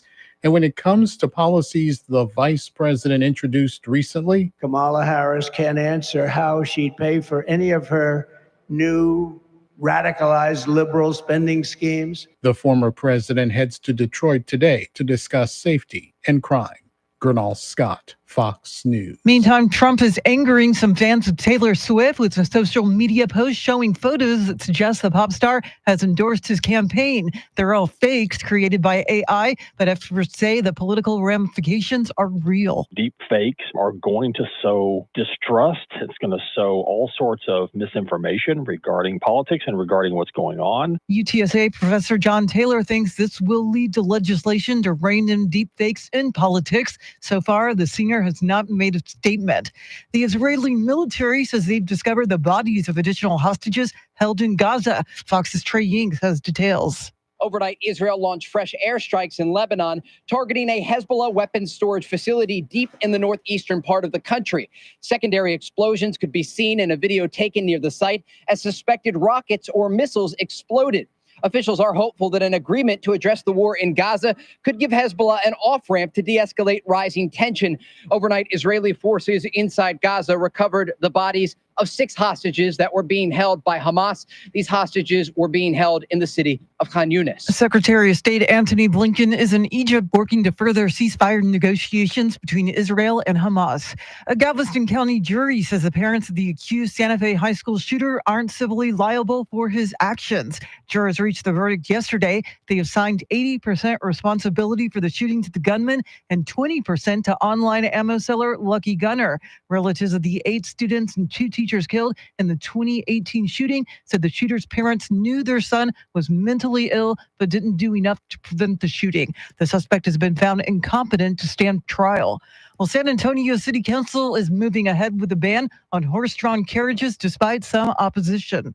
Not everyone wants to do away with the carriages, but those who do cite many concerns, including animal welfare and more. For concerns like public safety, construction, and increased congestion. Those for and against spoke at a council committee meeting. A city survey of 50,000 residents showed 52% support phasing out horse-drawn carriages in favor of electric ones. City staff now has to come back with a detailed phase-out plan for the Transportation and Infrastructure Committee, who will then decide whether it goes before the whole council for a vote. Eric Lycum, News Radio 1200 WOAI. The boys from Bernie are 1 win away from playing in the U.S. Championship of the Little League World Series. Yesterday, Bernie defeated Florida team 4-1 in the U.S. quarterfinal to advance to the semifinals. Bernie next takes on Nevada, winner of the Mountain Region, tomorrow at 2 p.m. in Williamsport, Pennsylvania. It is 8:06. News at the top and bottom of every hour, along with breaking news as it happens. I'm Charity McCurdy. Traffic and weather coming up.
Hey, Bill Brendel, totally agree with you. Bill Brendel says it's sad to see our city killing a viable business like the horse carriages.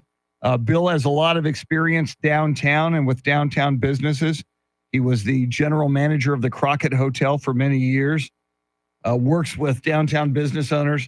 Totally agree, Bill Brendel. A pox on city council. Anyway, that's my response.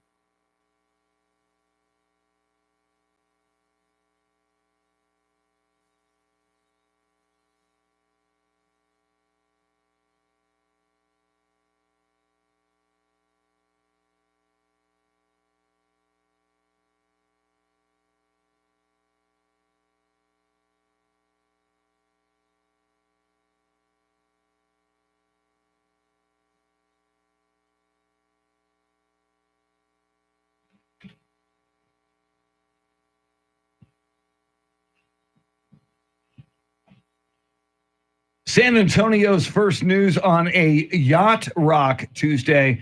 Big 8 o'clock hour coming up at 8:20. Uncle Charlie Parker's got thoughts on the Little League World Series and more. 8:40, Joe Pags from the Joe Pags Show, a preview of his program for this afternoon. Just after Joe Pags, national correspondent Rob Dawson, who is covering the protests, the demonstrations in Chicago outside the Democratic National Convention, and more. But first, let's get you caught up on traffic and weather together.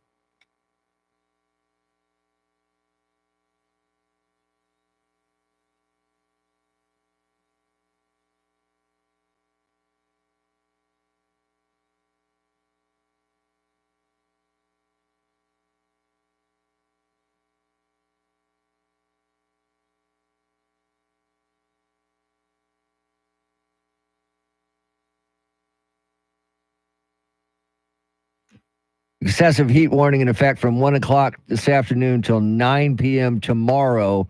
Forecast high today, 105, 107 tomorrow, 103 on Thursday. 81 degrees at Fort Sam Houston, 80 in Lavernia, and 80 right here in Stone Oak. WOAI News Time 810. San Antonio's first news, that's Mr. T, Tim Merriman. She's Charity McCurdy. Charlie Parker in studio at 8:20. Lots to talk about with Charlie, but right now, let's check in with national correspondent Aaron Real. Aaron, the Kamala Harris economic plan is clearer now, and economists are starting to weigh in. What do we know about this? They don't like it. They don't like it one little bit. We're actually seeing left-leaning economists, Jason Furman, Ernie Tedeschi, Washington Post editorial board. They're all criticizing Harris's campaign proposal. She's using a lot of populist policy things, like these promises that they make. Trump is using them too.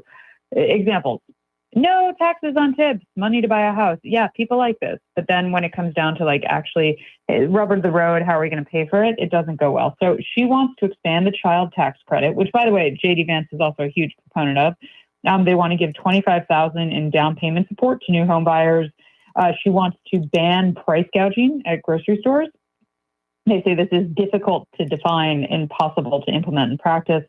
Long story short, the tip thing, that would help very few workers if you look at the overall employment pool. And it's also going to encourage consumers to tip more. They say that a lot of these are gimmicky, and that, raising the minimum wage, that does decrease inequality. But targeted assistance, like the specific things, like the child tax credit, the earned income tax credit, that is generally less fiscally damaging than a broad-based tax cut, which is what Trump is offering to corporations and the rich. So, Aaron, is it safe to say a large part of Harris's economic agenda involves providing voters more cash to pay for high-priced goods? Yes, essentially, yes. That's what she wants to do. She wants to, giving people more money generally makes them vote for you. That tends to be a thing. But here's the thing: if you look at the nonpartisan committee for a responsible budget, they looked at both Harris's proposal, Trump's proposal. They think that Harris's plan is going to raise the federal deficit $1.7 trillion over the next decade. They think Trump's tax cuts on the rich and corporations, they're going to add $7 trillion to the deficit. Here's the dirty little open secret: neither of them care about the deficit. They really don't, because if they did, they would not spend like this or not suggest these proposals like the tax cuts that would only, it would not help the deficit burden. And I'm not like a fan of tax increases by any, I pay my taxes too. It stinks. Like, I get it.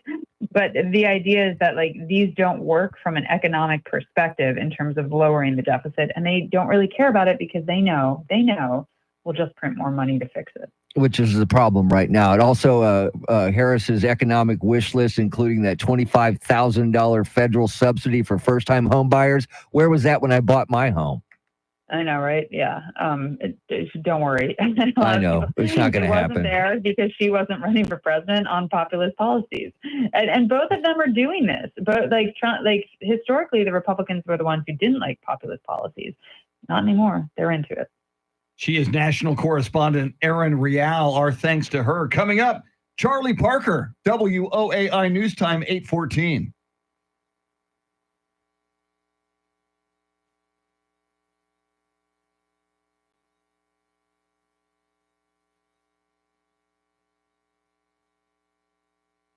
Sure. Hello, everybody. Cindy, I am with you on Light My Fire by the Doors. He's talking to the people on the stream. All right, Chris, remember 26. 26. 26. So what else going on, brother? So I've got that stuff from Jeff Jr., right? It's in that email.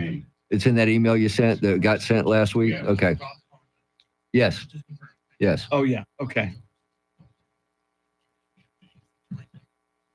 All right. So they do look long. And I told her that. So I'm just gonna do it and send it to her. And then they'll have that guy up in Austin or whatever. Somebody will edit it. Well, they'll probably have somebody in Arizona do it. Ah. I don't know.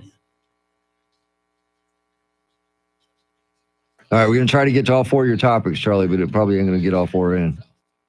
Run through them as fast as I can. Okay.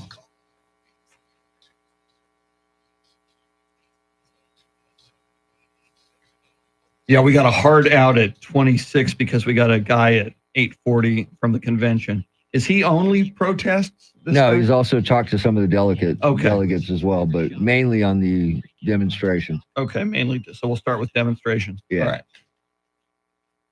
I think he's going to be available all week. The only problem is he's not available till late. All right, we'll see if we like him. Yeah. He's not Eric. Now he is going to tell him. Yes. It's yes, a dialogue. They had that not a monologue. conversation. They had Okay. that conversation with him. Well, I can stay with Cole Newsom because they're either going to be playing Thursday or not. So they'll still be in it. Yeah, because even if they lose, Tomorrow. yeah, they still got another game. Because, yeah, at least, yes. Where do you want to start with?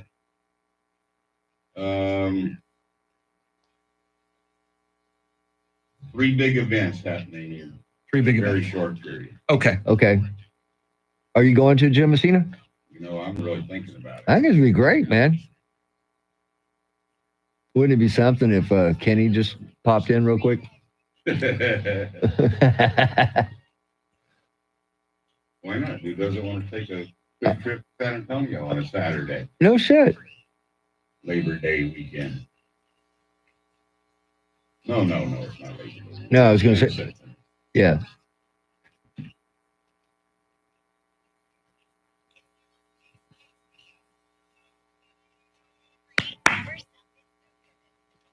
Here we go. Okay.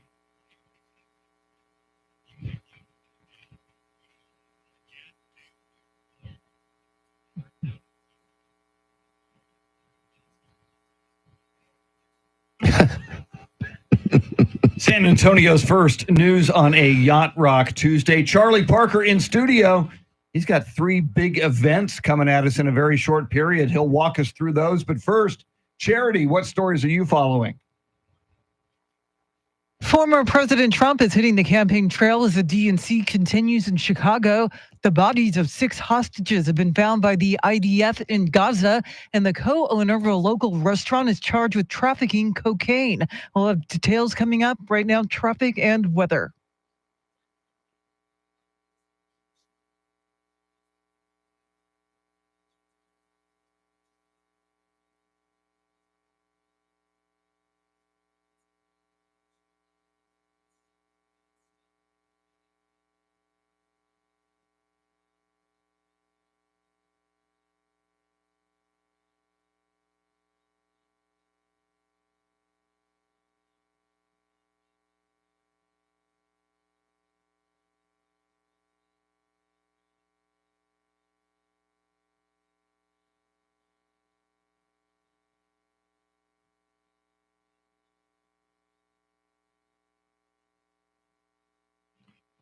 Excessive heat warning till 9 o'clock tomorrow night. Hot today, 105, tomorrow 107, Thursday 103. 75 degrees in New Braunfels, 81 in Alamo Heights, and 80 right here in Stone Oak. WOAI News Time 819.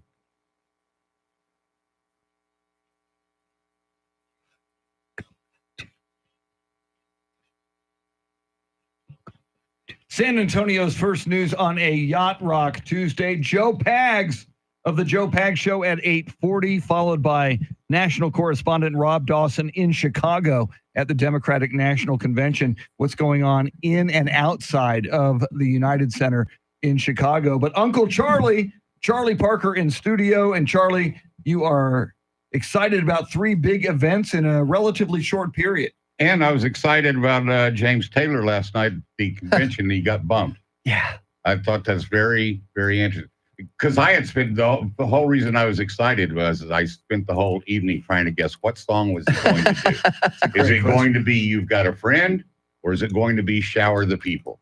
It's going to be one of those two. I was convinced. You think he'll come back? I would think so. Maybe tonight. But doesn't that call attention that we screwed this up on night one? Yes. Yeah. Big time. But he's Yeah. James Taylor, and he's I saw the crawl. I almost stayed up because I saw James Taylor's coming. It almost kept me awake. Yeah. Me too. But I got tired. Okay, we got a big event coming up Saturday night, September 28th at the Tobin Center. One of the few artists that's come to town in a while that I am actually considering going to. Tickets go on sale Friday, by the way. And it's Jim Messina. Oh, man. Who started out as a producer-engineer for Buffalo Springfield. By the time they got to their third album, he was a part of the band, the bass player and a background vocalist. After Buffalo Springfield, he and Richie Furay formed Poco. And then after Poco, he went back into being an engineer and producer again. And he was called in 1971 to produce some guy who was doing his first album, and that guy's name was Kenny Loggins.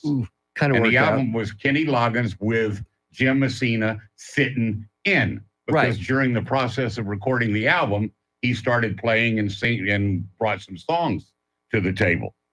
7 years, 8 hit albums, and some 16 million albums later, man, sold. So good. Yeah. He So good. went back into producing again. Quite the talent. Yeah. So I'm looking forward to that. And they have tickets, they have like meet and greets available that you can buy for as little as $60. Wow. I say as little as $60. It may be expensive. But I mean, $60 plus a ticket. yeah. Yeah. Plus sit down and talk to Jim Messina for a little bit. And then I think a lot of people may have forgotten that we're less than 2 weeks away from our next 3-day weekend. Yes, sir. And that 3-day weekend is Labor Day. Yes. Monday, September 2nd. Just a reminder in case you had forgotten and you didn't put it on your calendar, Labor Day, 2 p.m. live on Netflix, in case you can't get to the Luxor Hotel in Las Vegas. 16-time hot dog eating champion Joey Jaws Chestnut versus 6-time hot dog eating champion Takiro Kobayashi. Wow. So they're back together. They're back going at each other again. They had a 15-year rivalry. This is their first matchups in 15 years. So they've been at it for like off and on for some 30 years now. I think the smart money would be on Joey Chestnut. Oh, yeah. You don't bet against him. What do you do? Now, I wonder Heroes won 6. What's Kobayashi been doing since, he's not been in the Nathans? He still does a lot of he's considered the godfather of competitive Because he was before Joey, right? Yeah, he was before Joey. He was a 6-time champion before he got knocked off by Joey Chestnut. Now, will it be hot dogs since Nathan's? It's hot dogs. Okay, but I thought with Nathan's not involved, it might be something else. No, they just can't call what kind of hot dog it is. Okay. Right? You can't go, it's Nathan's hot dog. It's a, Hebrew National. It's just going to be called a hot dog. Just hot dogs. Okay. Yeah, I don't know what brand they're going to use. Don't care. I don't think they care. Just want to Because see. they're really not eating them. They're just shoving them down the gullet. Who does what. And I have been counting down the days since January the 8th. We are in day number 225 of that countdown. And in 4 days, on day number 229, it's back. It is. College football. Saturday, baby. This Saturday, number 10 Florida State against Georgia Tech. Probably not going to be a good football game. It's football. But it's college football and doesn't really need reminding, but keep in mind, Florida State will be playing all year long with a huge chip on their shoulder. It's like a cinder block. Oh, yeah. After getting what they consider screwed last year. So that's the beginning of it. And then next weekend, I ran out of fingers and toes and other things to count on my desk next weekend on the 31st. We're full blown. Yes. And there's some great games that weekend. Which is unusual. Usually the opening weekend, you get some powder puffs, and there's a lot of those. Oh, no, there's a lot of that going on. But there's not as many. You get some big matchups still. Yeah, I think Alabama opens against like Mercer. Yeah. I don't even know where Mercer Who's is. DeVry taking on? Well, and UTSA opens up against Kennesaw State. I mean, UTSA must be moving up in the world because now they have a cupcake to open up their schedule. Yeah, they have a tough schedule. Oh, yes, they do. Yeah. Yes, they do. Nobody's got a tougher schedule in football, I don't think, than the Dallas Cowboys in the NFL. That's a really, really tough schedule. And what they've lost a lot of starters. I think it's going to be a rough season. What are your thoughts on what the Cowboys will do this year? Other than cut my heart out 3 or 4 times, I don't have any predictions on what they're going to do. I've given up trying to guess ahead of time what Dallas is going to do, other than cut my heart out. We will talk a lot more Dallas Cowboys with Charlie as the season approaches. Our thanks to Charlie Parker. Coming up at 8:40, Joe Pags from the Joe Pags Show. Then we go to Chicago. National correspondent Rob Dawson covering the protests outside the United Center and the convention inside the United Center. Before that, Charity McCurdy with everything you need to know. WOAI News Time 8:26.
8:30 is our time. San Antonio's first news. Good Tuesday morning. I'm Charity McCurdy. Among our top stories, President Biden delivered a late-night farewell speech at the DNC, and a jury finds the parents of a Texas school gunman are not liable for his actions. We'll have details, first traffic and weather together every 10 minutes in mornings.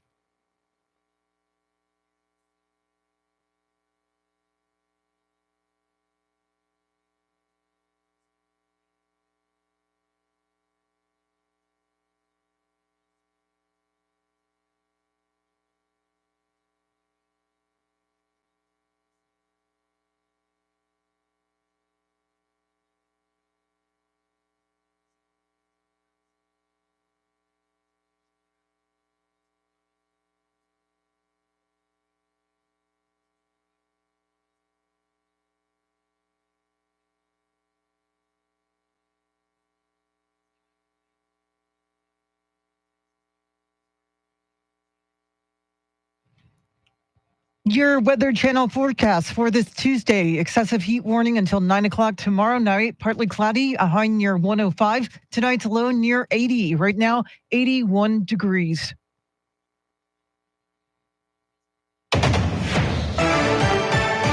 Well, Fox's Jeff Manasso has a recap of day one of the DNC from Chicago. The theme of day one of the Democratic National Convention, For the People, with notable speakers here, Hillary Clinton, First Lady Jill Biden, and President Joe Biden, in what was essentially a major farewell speech. For 50 years, like many of you, I've given my heart and soul to our nation. Vice President Kamala Harris joining the president on stage and thanking him. The overall theme that Democrats will portray over the coming days is joy. While at the same time, tens of thousands of protesters here are marching just blocks away from the United Center over issues like the economy, the border, and the Israel-Hamas war.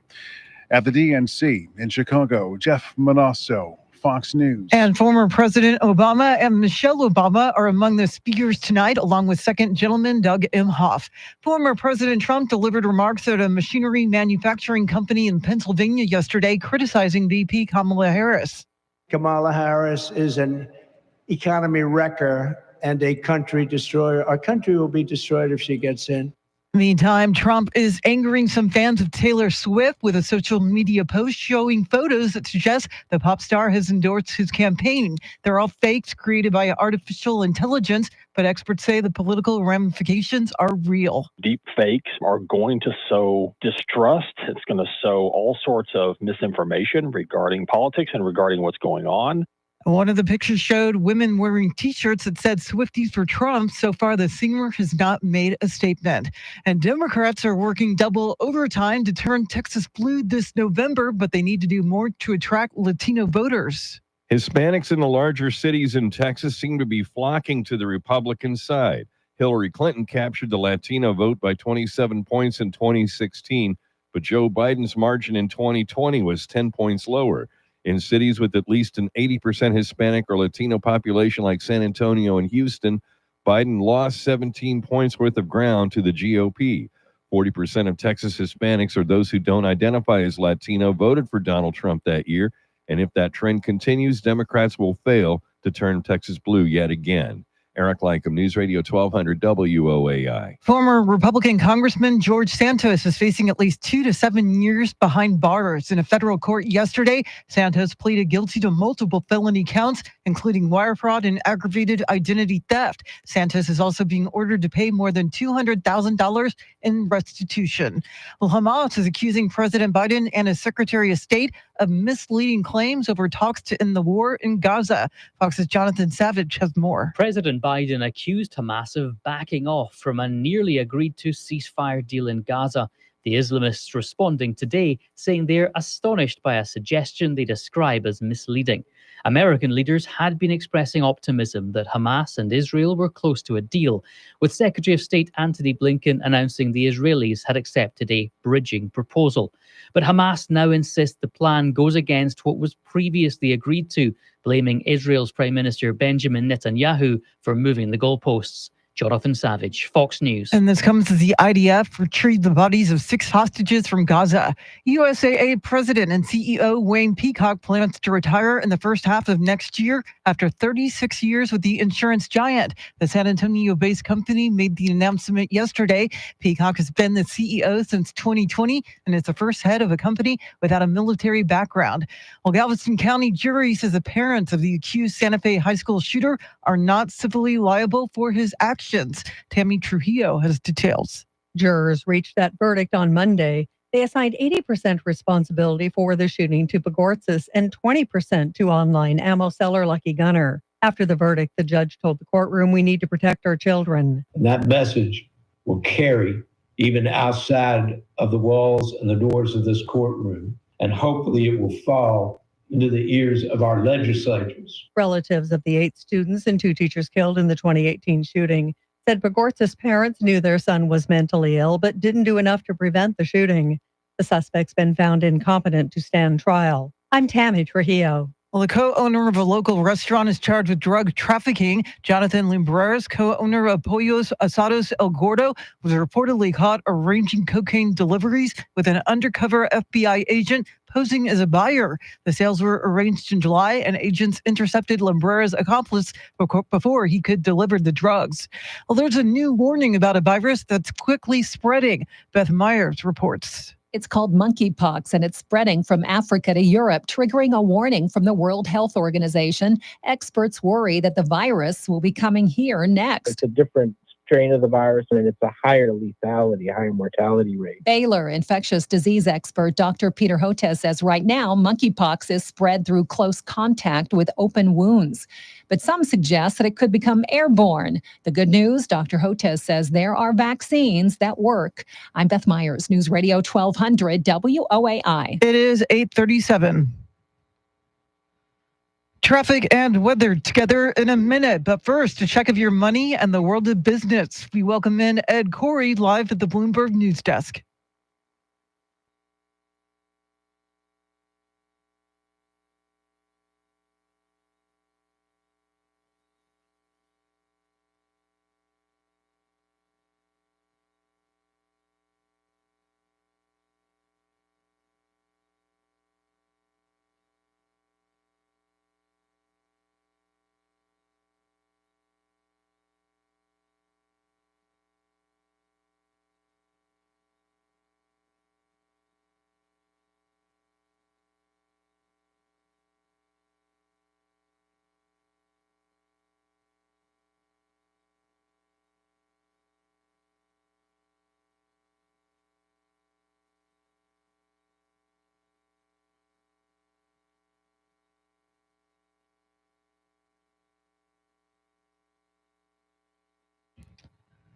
Thanks, Ed. News at the top and bottom of every hour, along with breaking news as it happens. I'm Charity McCurdy. Here's traffic and weather.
San Antonio's first news on a Yacht Rock Tuesday. In just a moment, we'll go out to Chicago, where national correspondent Rob Dawson is standing by. He's keeping an eye on what's going on inside and outside of the United Center in Chicago. But first, let's check in with a man who is certainly keeping an eye on the Democratic National Convention, Mr. Joe Pags. Good morning, Joe. That's right, Chris. It was unusual for a DNC or even an RNC to have the current president, the sitting president, go on the first night, and this was after midnight by the time he was done Eastern time. Very interesting. We'll break down Joe Biden's speech. That, plus we'll have Alina Habba on. She is an attorney for President Trump. She'll tell us if Trump is going to be sentenced next month. That, plus the national press secretary for Trump campaign, is going to be Caroline Levitt. She's going to break down last night's speech and what's to come at the DNC and more on the Joe Pags Show today at 5. News Radio 1200 WOAI. See you then. All right, Joe Pags Show, 5 p.m. to 8 p.m. every weekday right here on 1200 WOAI. Big story all week. The Democratic National Convention last night was night number 1, and national correspondent Rob Dawson is there. Rob, let's start with outside the United Center. The protests are certainly a subplot here. What have you noticed so far regarding protests and demonstrations? Well, I was in the middle of it yesterday, and thanks for having a beautiful day. And it was a beautiful day yesterday, which is why I think it attracted a large crowd in part. But protests were mainly peaceful in the park. You know, during the park, there were speeches, no violence, very little police presence in the park area. They were along the perimeter of the park. But then the march happened, and that's when things got a little tense, especially with thousands of people pouring into the streets. You had a heavier police presence along the sides of the street. And then when they got to their ending point, some of the protesters said, let's take the fence down, basically, and get into a street where we're not supposed to be. And then you turn your head and you turn back, and then all of a sudden you see protesters coming down to the bottom of the fence and trying to lift up the panels. So, Rob, have any changes been made by police to prevent protesters from breaching that security perimeter like they did yesterday? So I'm not sure about overall changes. I know this whole thing last night we had heard from the Colorado delegation. I actually was at their breakfast this morning. Some of the delegates couldn't get in easily. It took them forever to get in, longer than expected because of the breach of the barrier. I think there may have been a change last night because people seemed confused that they limited the ways that you could get out of the zone. In the RNC, you could get out in 3 or 4 different places at night. But here, everyone wanted to get down a certain street, Madison, one of the main roads here in Chicago, and they couldn't do it. So I think that might have been a change last night. Not sure what they have in store for today. Rob, this is Mr. T. How are the protesters? Are they staying in the park? Have they brought their own tents? Are they moving out at night and then coming back in the morning? How's that working out? So far, from what I could see, there were no tents. I was noticing this too. I had left at 6 p.m. local time. The park closed at 9. So I don't know what happened after 6. I was looking for tents at their original spot at the Union Park, which is the bigger park. No tents except for these tailgate-style tents where they keep their rations for their protest. But in terms of tents, did not see any. It seems like this is not an overnight situation, at least from what I could tell, because we're hearing anecdotally that there could be a late-night event today. Of course, they say a lot of things at the podium. Sometimes they don't follow through. We have to be careful about that. And Rob, when we think of Chicago, Democratic National Convention, protesters, a lot of us think back to 1968 when things got so violent and so out of hand. Based on what you've seen, Rob, and what you expect over the next 3 days, do you think there's a potential for violence? I think today will be the key. I think for the rest of the week, it has a feeling that perhaps police will be even more ready. I'm just a little concerned about that anecdote that I heard that potentially there could be a late night event tomorrow night or tonight rather. But throughout the week, you would assume that police will adjust. They already kind of adjusted after 10 minutes of people being in the street where they weren't supposed to, riot police showed up from another corner. I think they were holding off until the very last possible moment to bring in that extra reinforcements. And, so I think they're going to make some other adjustments here. Our thanks to national correspondent Rob Dawson. He is on the scene in Chicago, covering all aspects of the convention, including the demonstrations outside the United Center. As we roll forward, we're still getting your hot music suggestions. We're forming a soundtrack for this heat wave. We'll play more from you coming up. WOAI News Time, 8:46. All right, we're back. All right.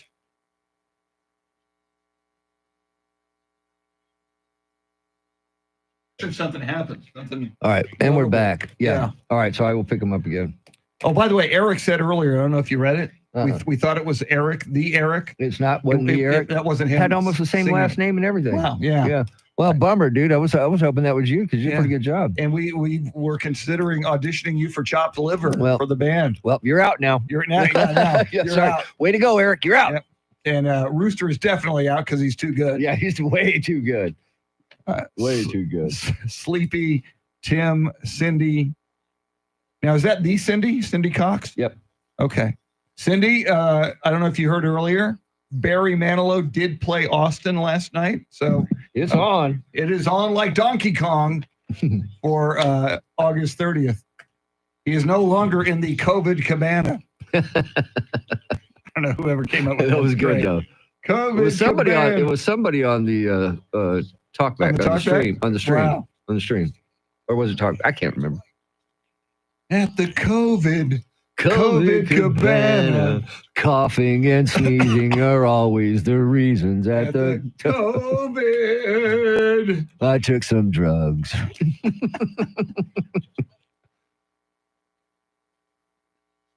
COVID cabana. Maybe Chopped Liver will record COVID cabana as an homage. See, but I don't know if we want to go down that road of doing parodies, Chris. I know. Then we get shoehorned into doing nothing but parody. Weird Al will be coming up on Alka. Okay. I think we stay away from that, We're gonna man. stay away from Now we might do some covers. Now that's definitely not out of the realm of possibility. We're considering Inagata Davida.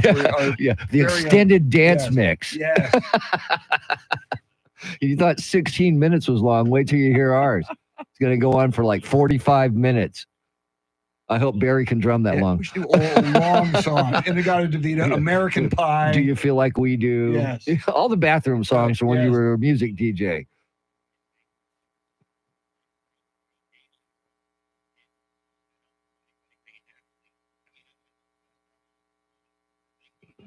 Dana.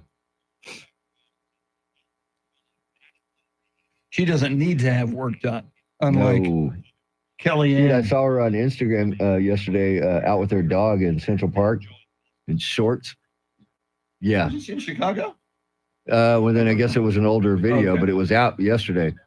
And, it could have been in a park in Chicago, but there wasn't any demonstrators. Yeah, that's It true. looked like Central Park to me, so it could have been an older one. But in shorts, dude. Oh. I mentioned she was wearing shorts. Wow, Eric will be our official Chopped Liver photographer. I like it. Oh, that is awesome. Yes. So then he could take the pictures, and then when we go out on tour, he could be our programs. We can put them all together. Now, what would be cool if you could talk Charlie Parker, a veteran, into having his portrait done by Eric. I can try OpelkaCon. like hell.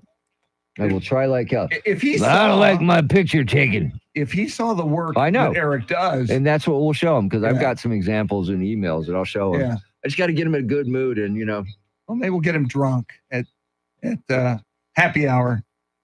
it takes time. Oh.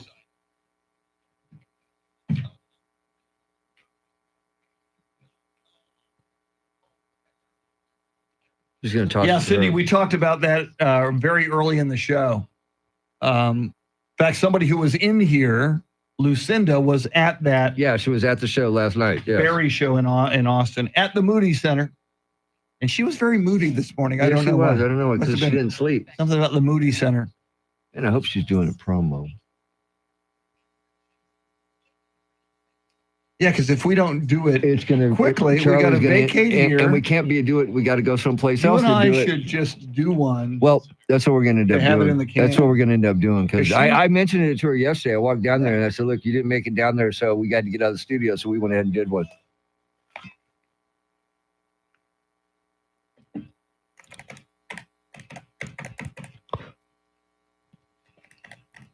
San Antonio's first news on a Yacht Rock Tuesday. Just call it a Michael McDonald Tuesday. It's a Michael McDonald Tuesday. He's on the Yacht Rock Mount Rushmore.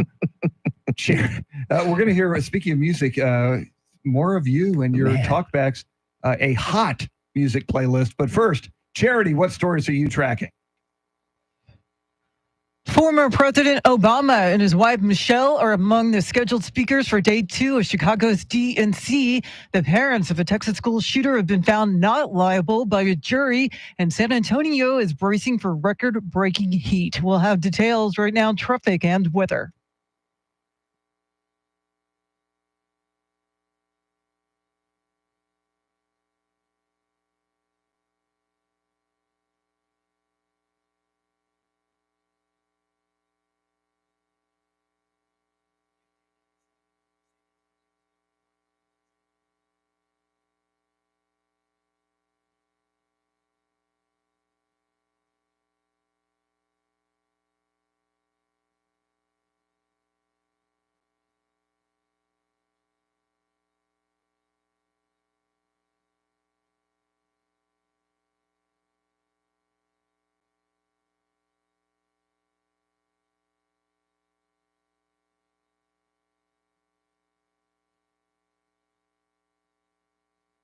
Excessive heat warning in effect till 9 o'clock tomorrow night. Hot. Highs 105 today, 107 tomorrow, and 103 on Thursday. And yes, it will feel hotter all 3 days. 75 degrees in New Braunfels, 81 in Alamo Heights, and 80 right here in Stone Oak. WOAI News Time 8:52.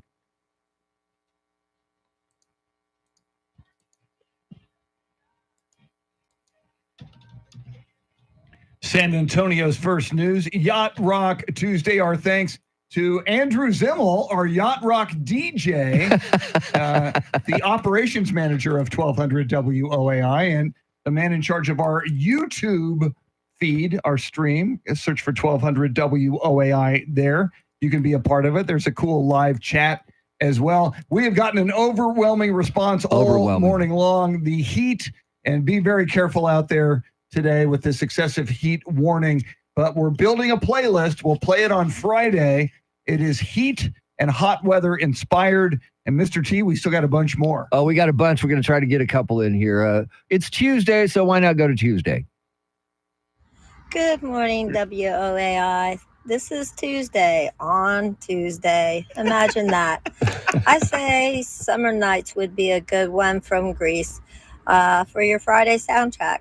Stay cool. Have a great day. All right, Summer Lovin'. Had me a blast. Yep. Happened so fast. Met a girl. She was crazy for me. Met a boy. As cute as can be. As cute as can be. Yeah, it was John Travolta, of course. Yes, of course. I said cute as could be. It had to be John Travolta. Yes. All right, this is the one we're going to end the show on because to me, this one is perfect. Here it is. Hi, this is Terry. I think the perfect heat song is Afternoon Delight. Talk to y'all later. Bye. Oh, wow. Technically, she's right. There's heat and hotness going on. Skyrockets in flight. Yes. Straight from the Anchorman soundtrack. Yeah. I actually saw Starland Vocal Band. They opened for John Denver, my very first concert. That is crazy. Yeah, they did that. It was the only song I remember from Did you them. rush the stage during Afternoon Delight? No, I did not. They were in the round in the middle of the convention center arena on a stage that rotated. And they said, this is our hit song. And the reason you haven't heard it yet is because it takes a while for a hit song to become a hit song. Oh, they were cocky. They thought it was going to be a hit Yes. song. They didn't. Yes. Wow. And they only did like 30 minutes. I mean, they didn't have one album. Yeah. That was it. Very good. Well, tonight is Obama night at the Democratic National Convention. We will be all over it. Anything that happens overnight, if there's demonstrations, we'll be covering it. And of course, Donald Trump is traveling as well, holding rallies. We'll bring you the latest from the Trump camp. We are your Decision 2024 headquarters. Glenn Beck is coming up. Before that, Charity has everything you need to know about on this Yacht Rock Tuesday. But right now, your Sean Hannity Morning Minute, WOAI News Time, 8:55. All right, everybody, have a great day. We will talk to you tomorrow. Hopefully, you all join us again tomorrow. Cindy slept in. Wish we could have done that. Yeah, what's that like? Cindy, Eric, Jacob, anybody else in here? Travis, Sleepy, Tim. We will see you tomorrow. Thanks for hanging out with us. Have a great Yacht Rock Tuesday.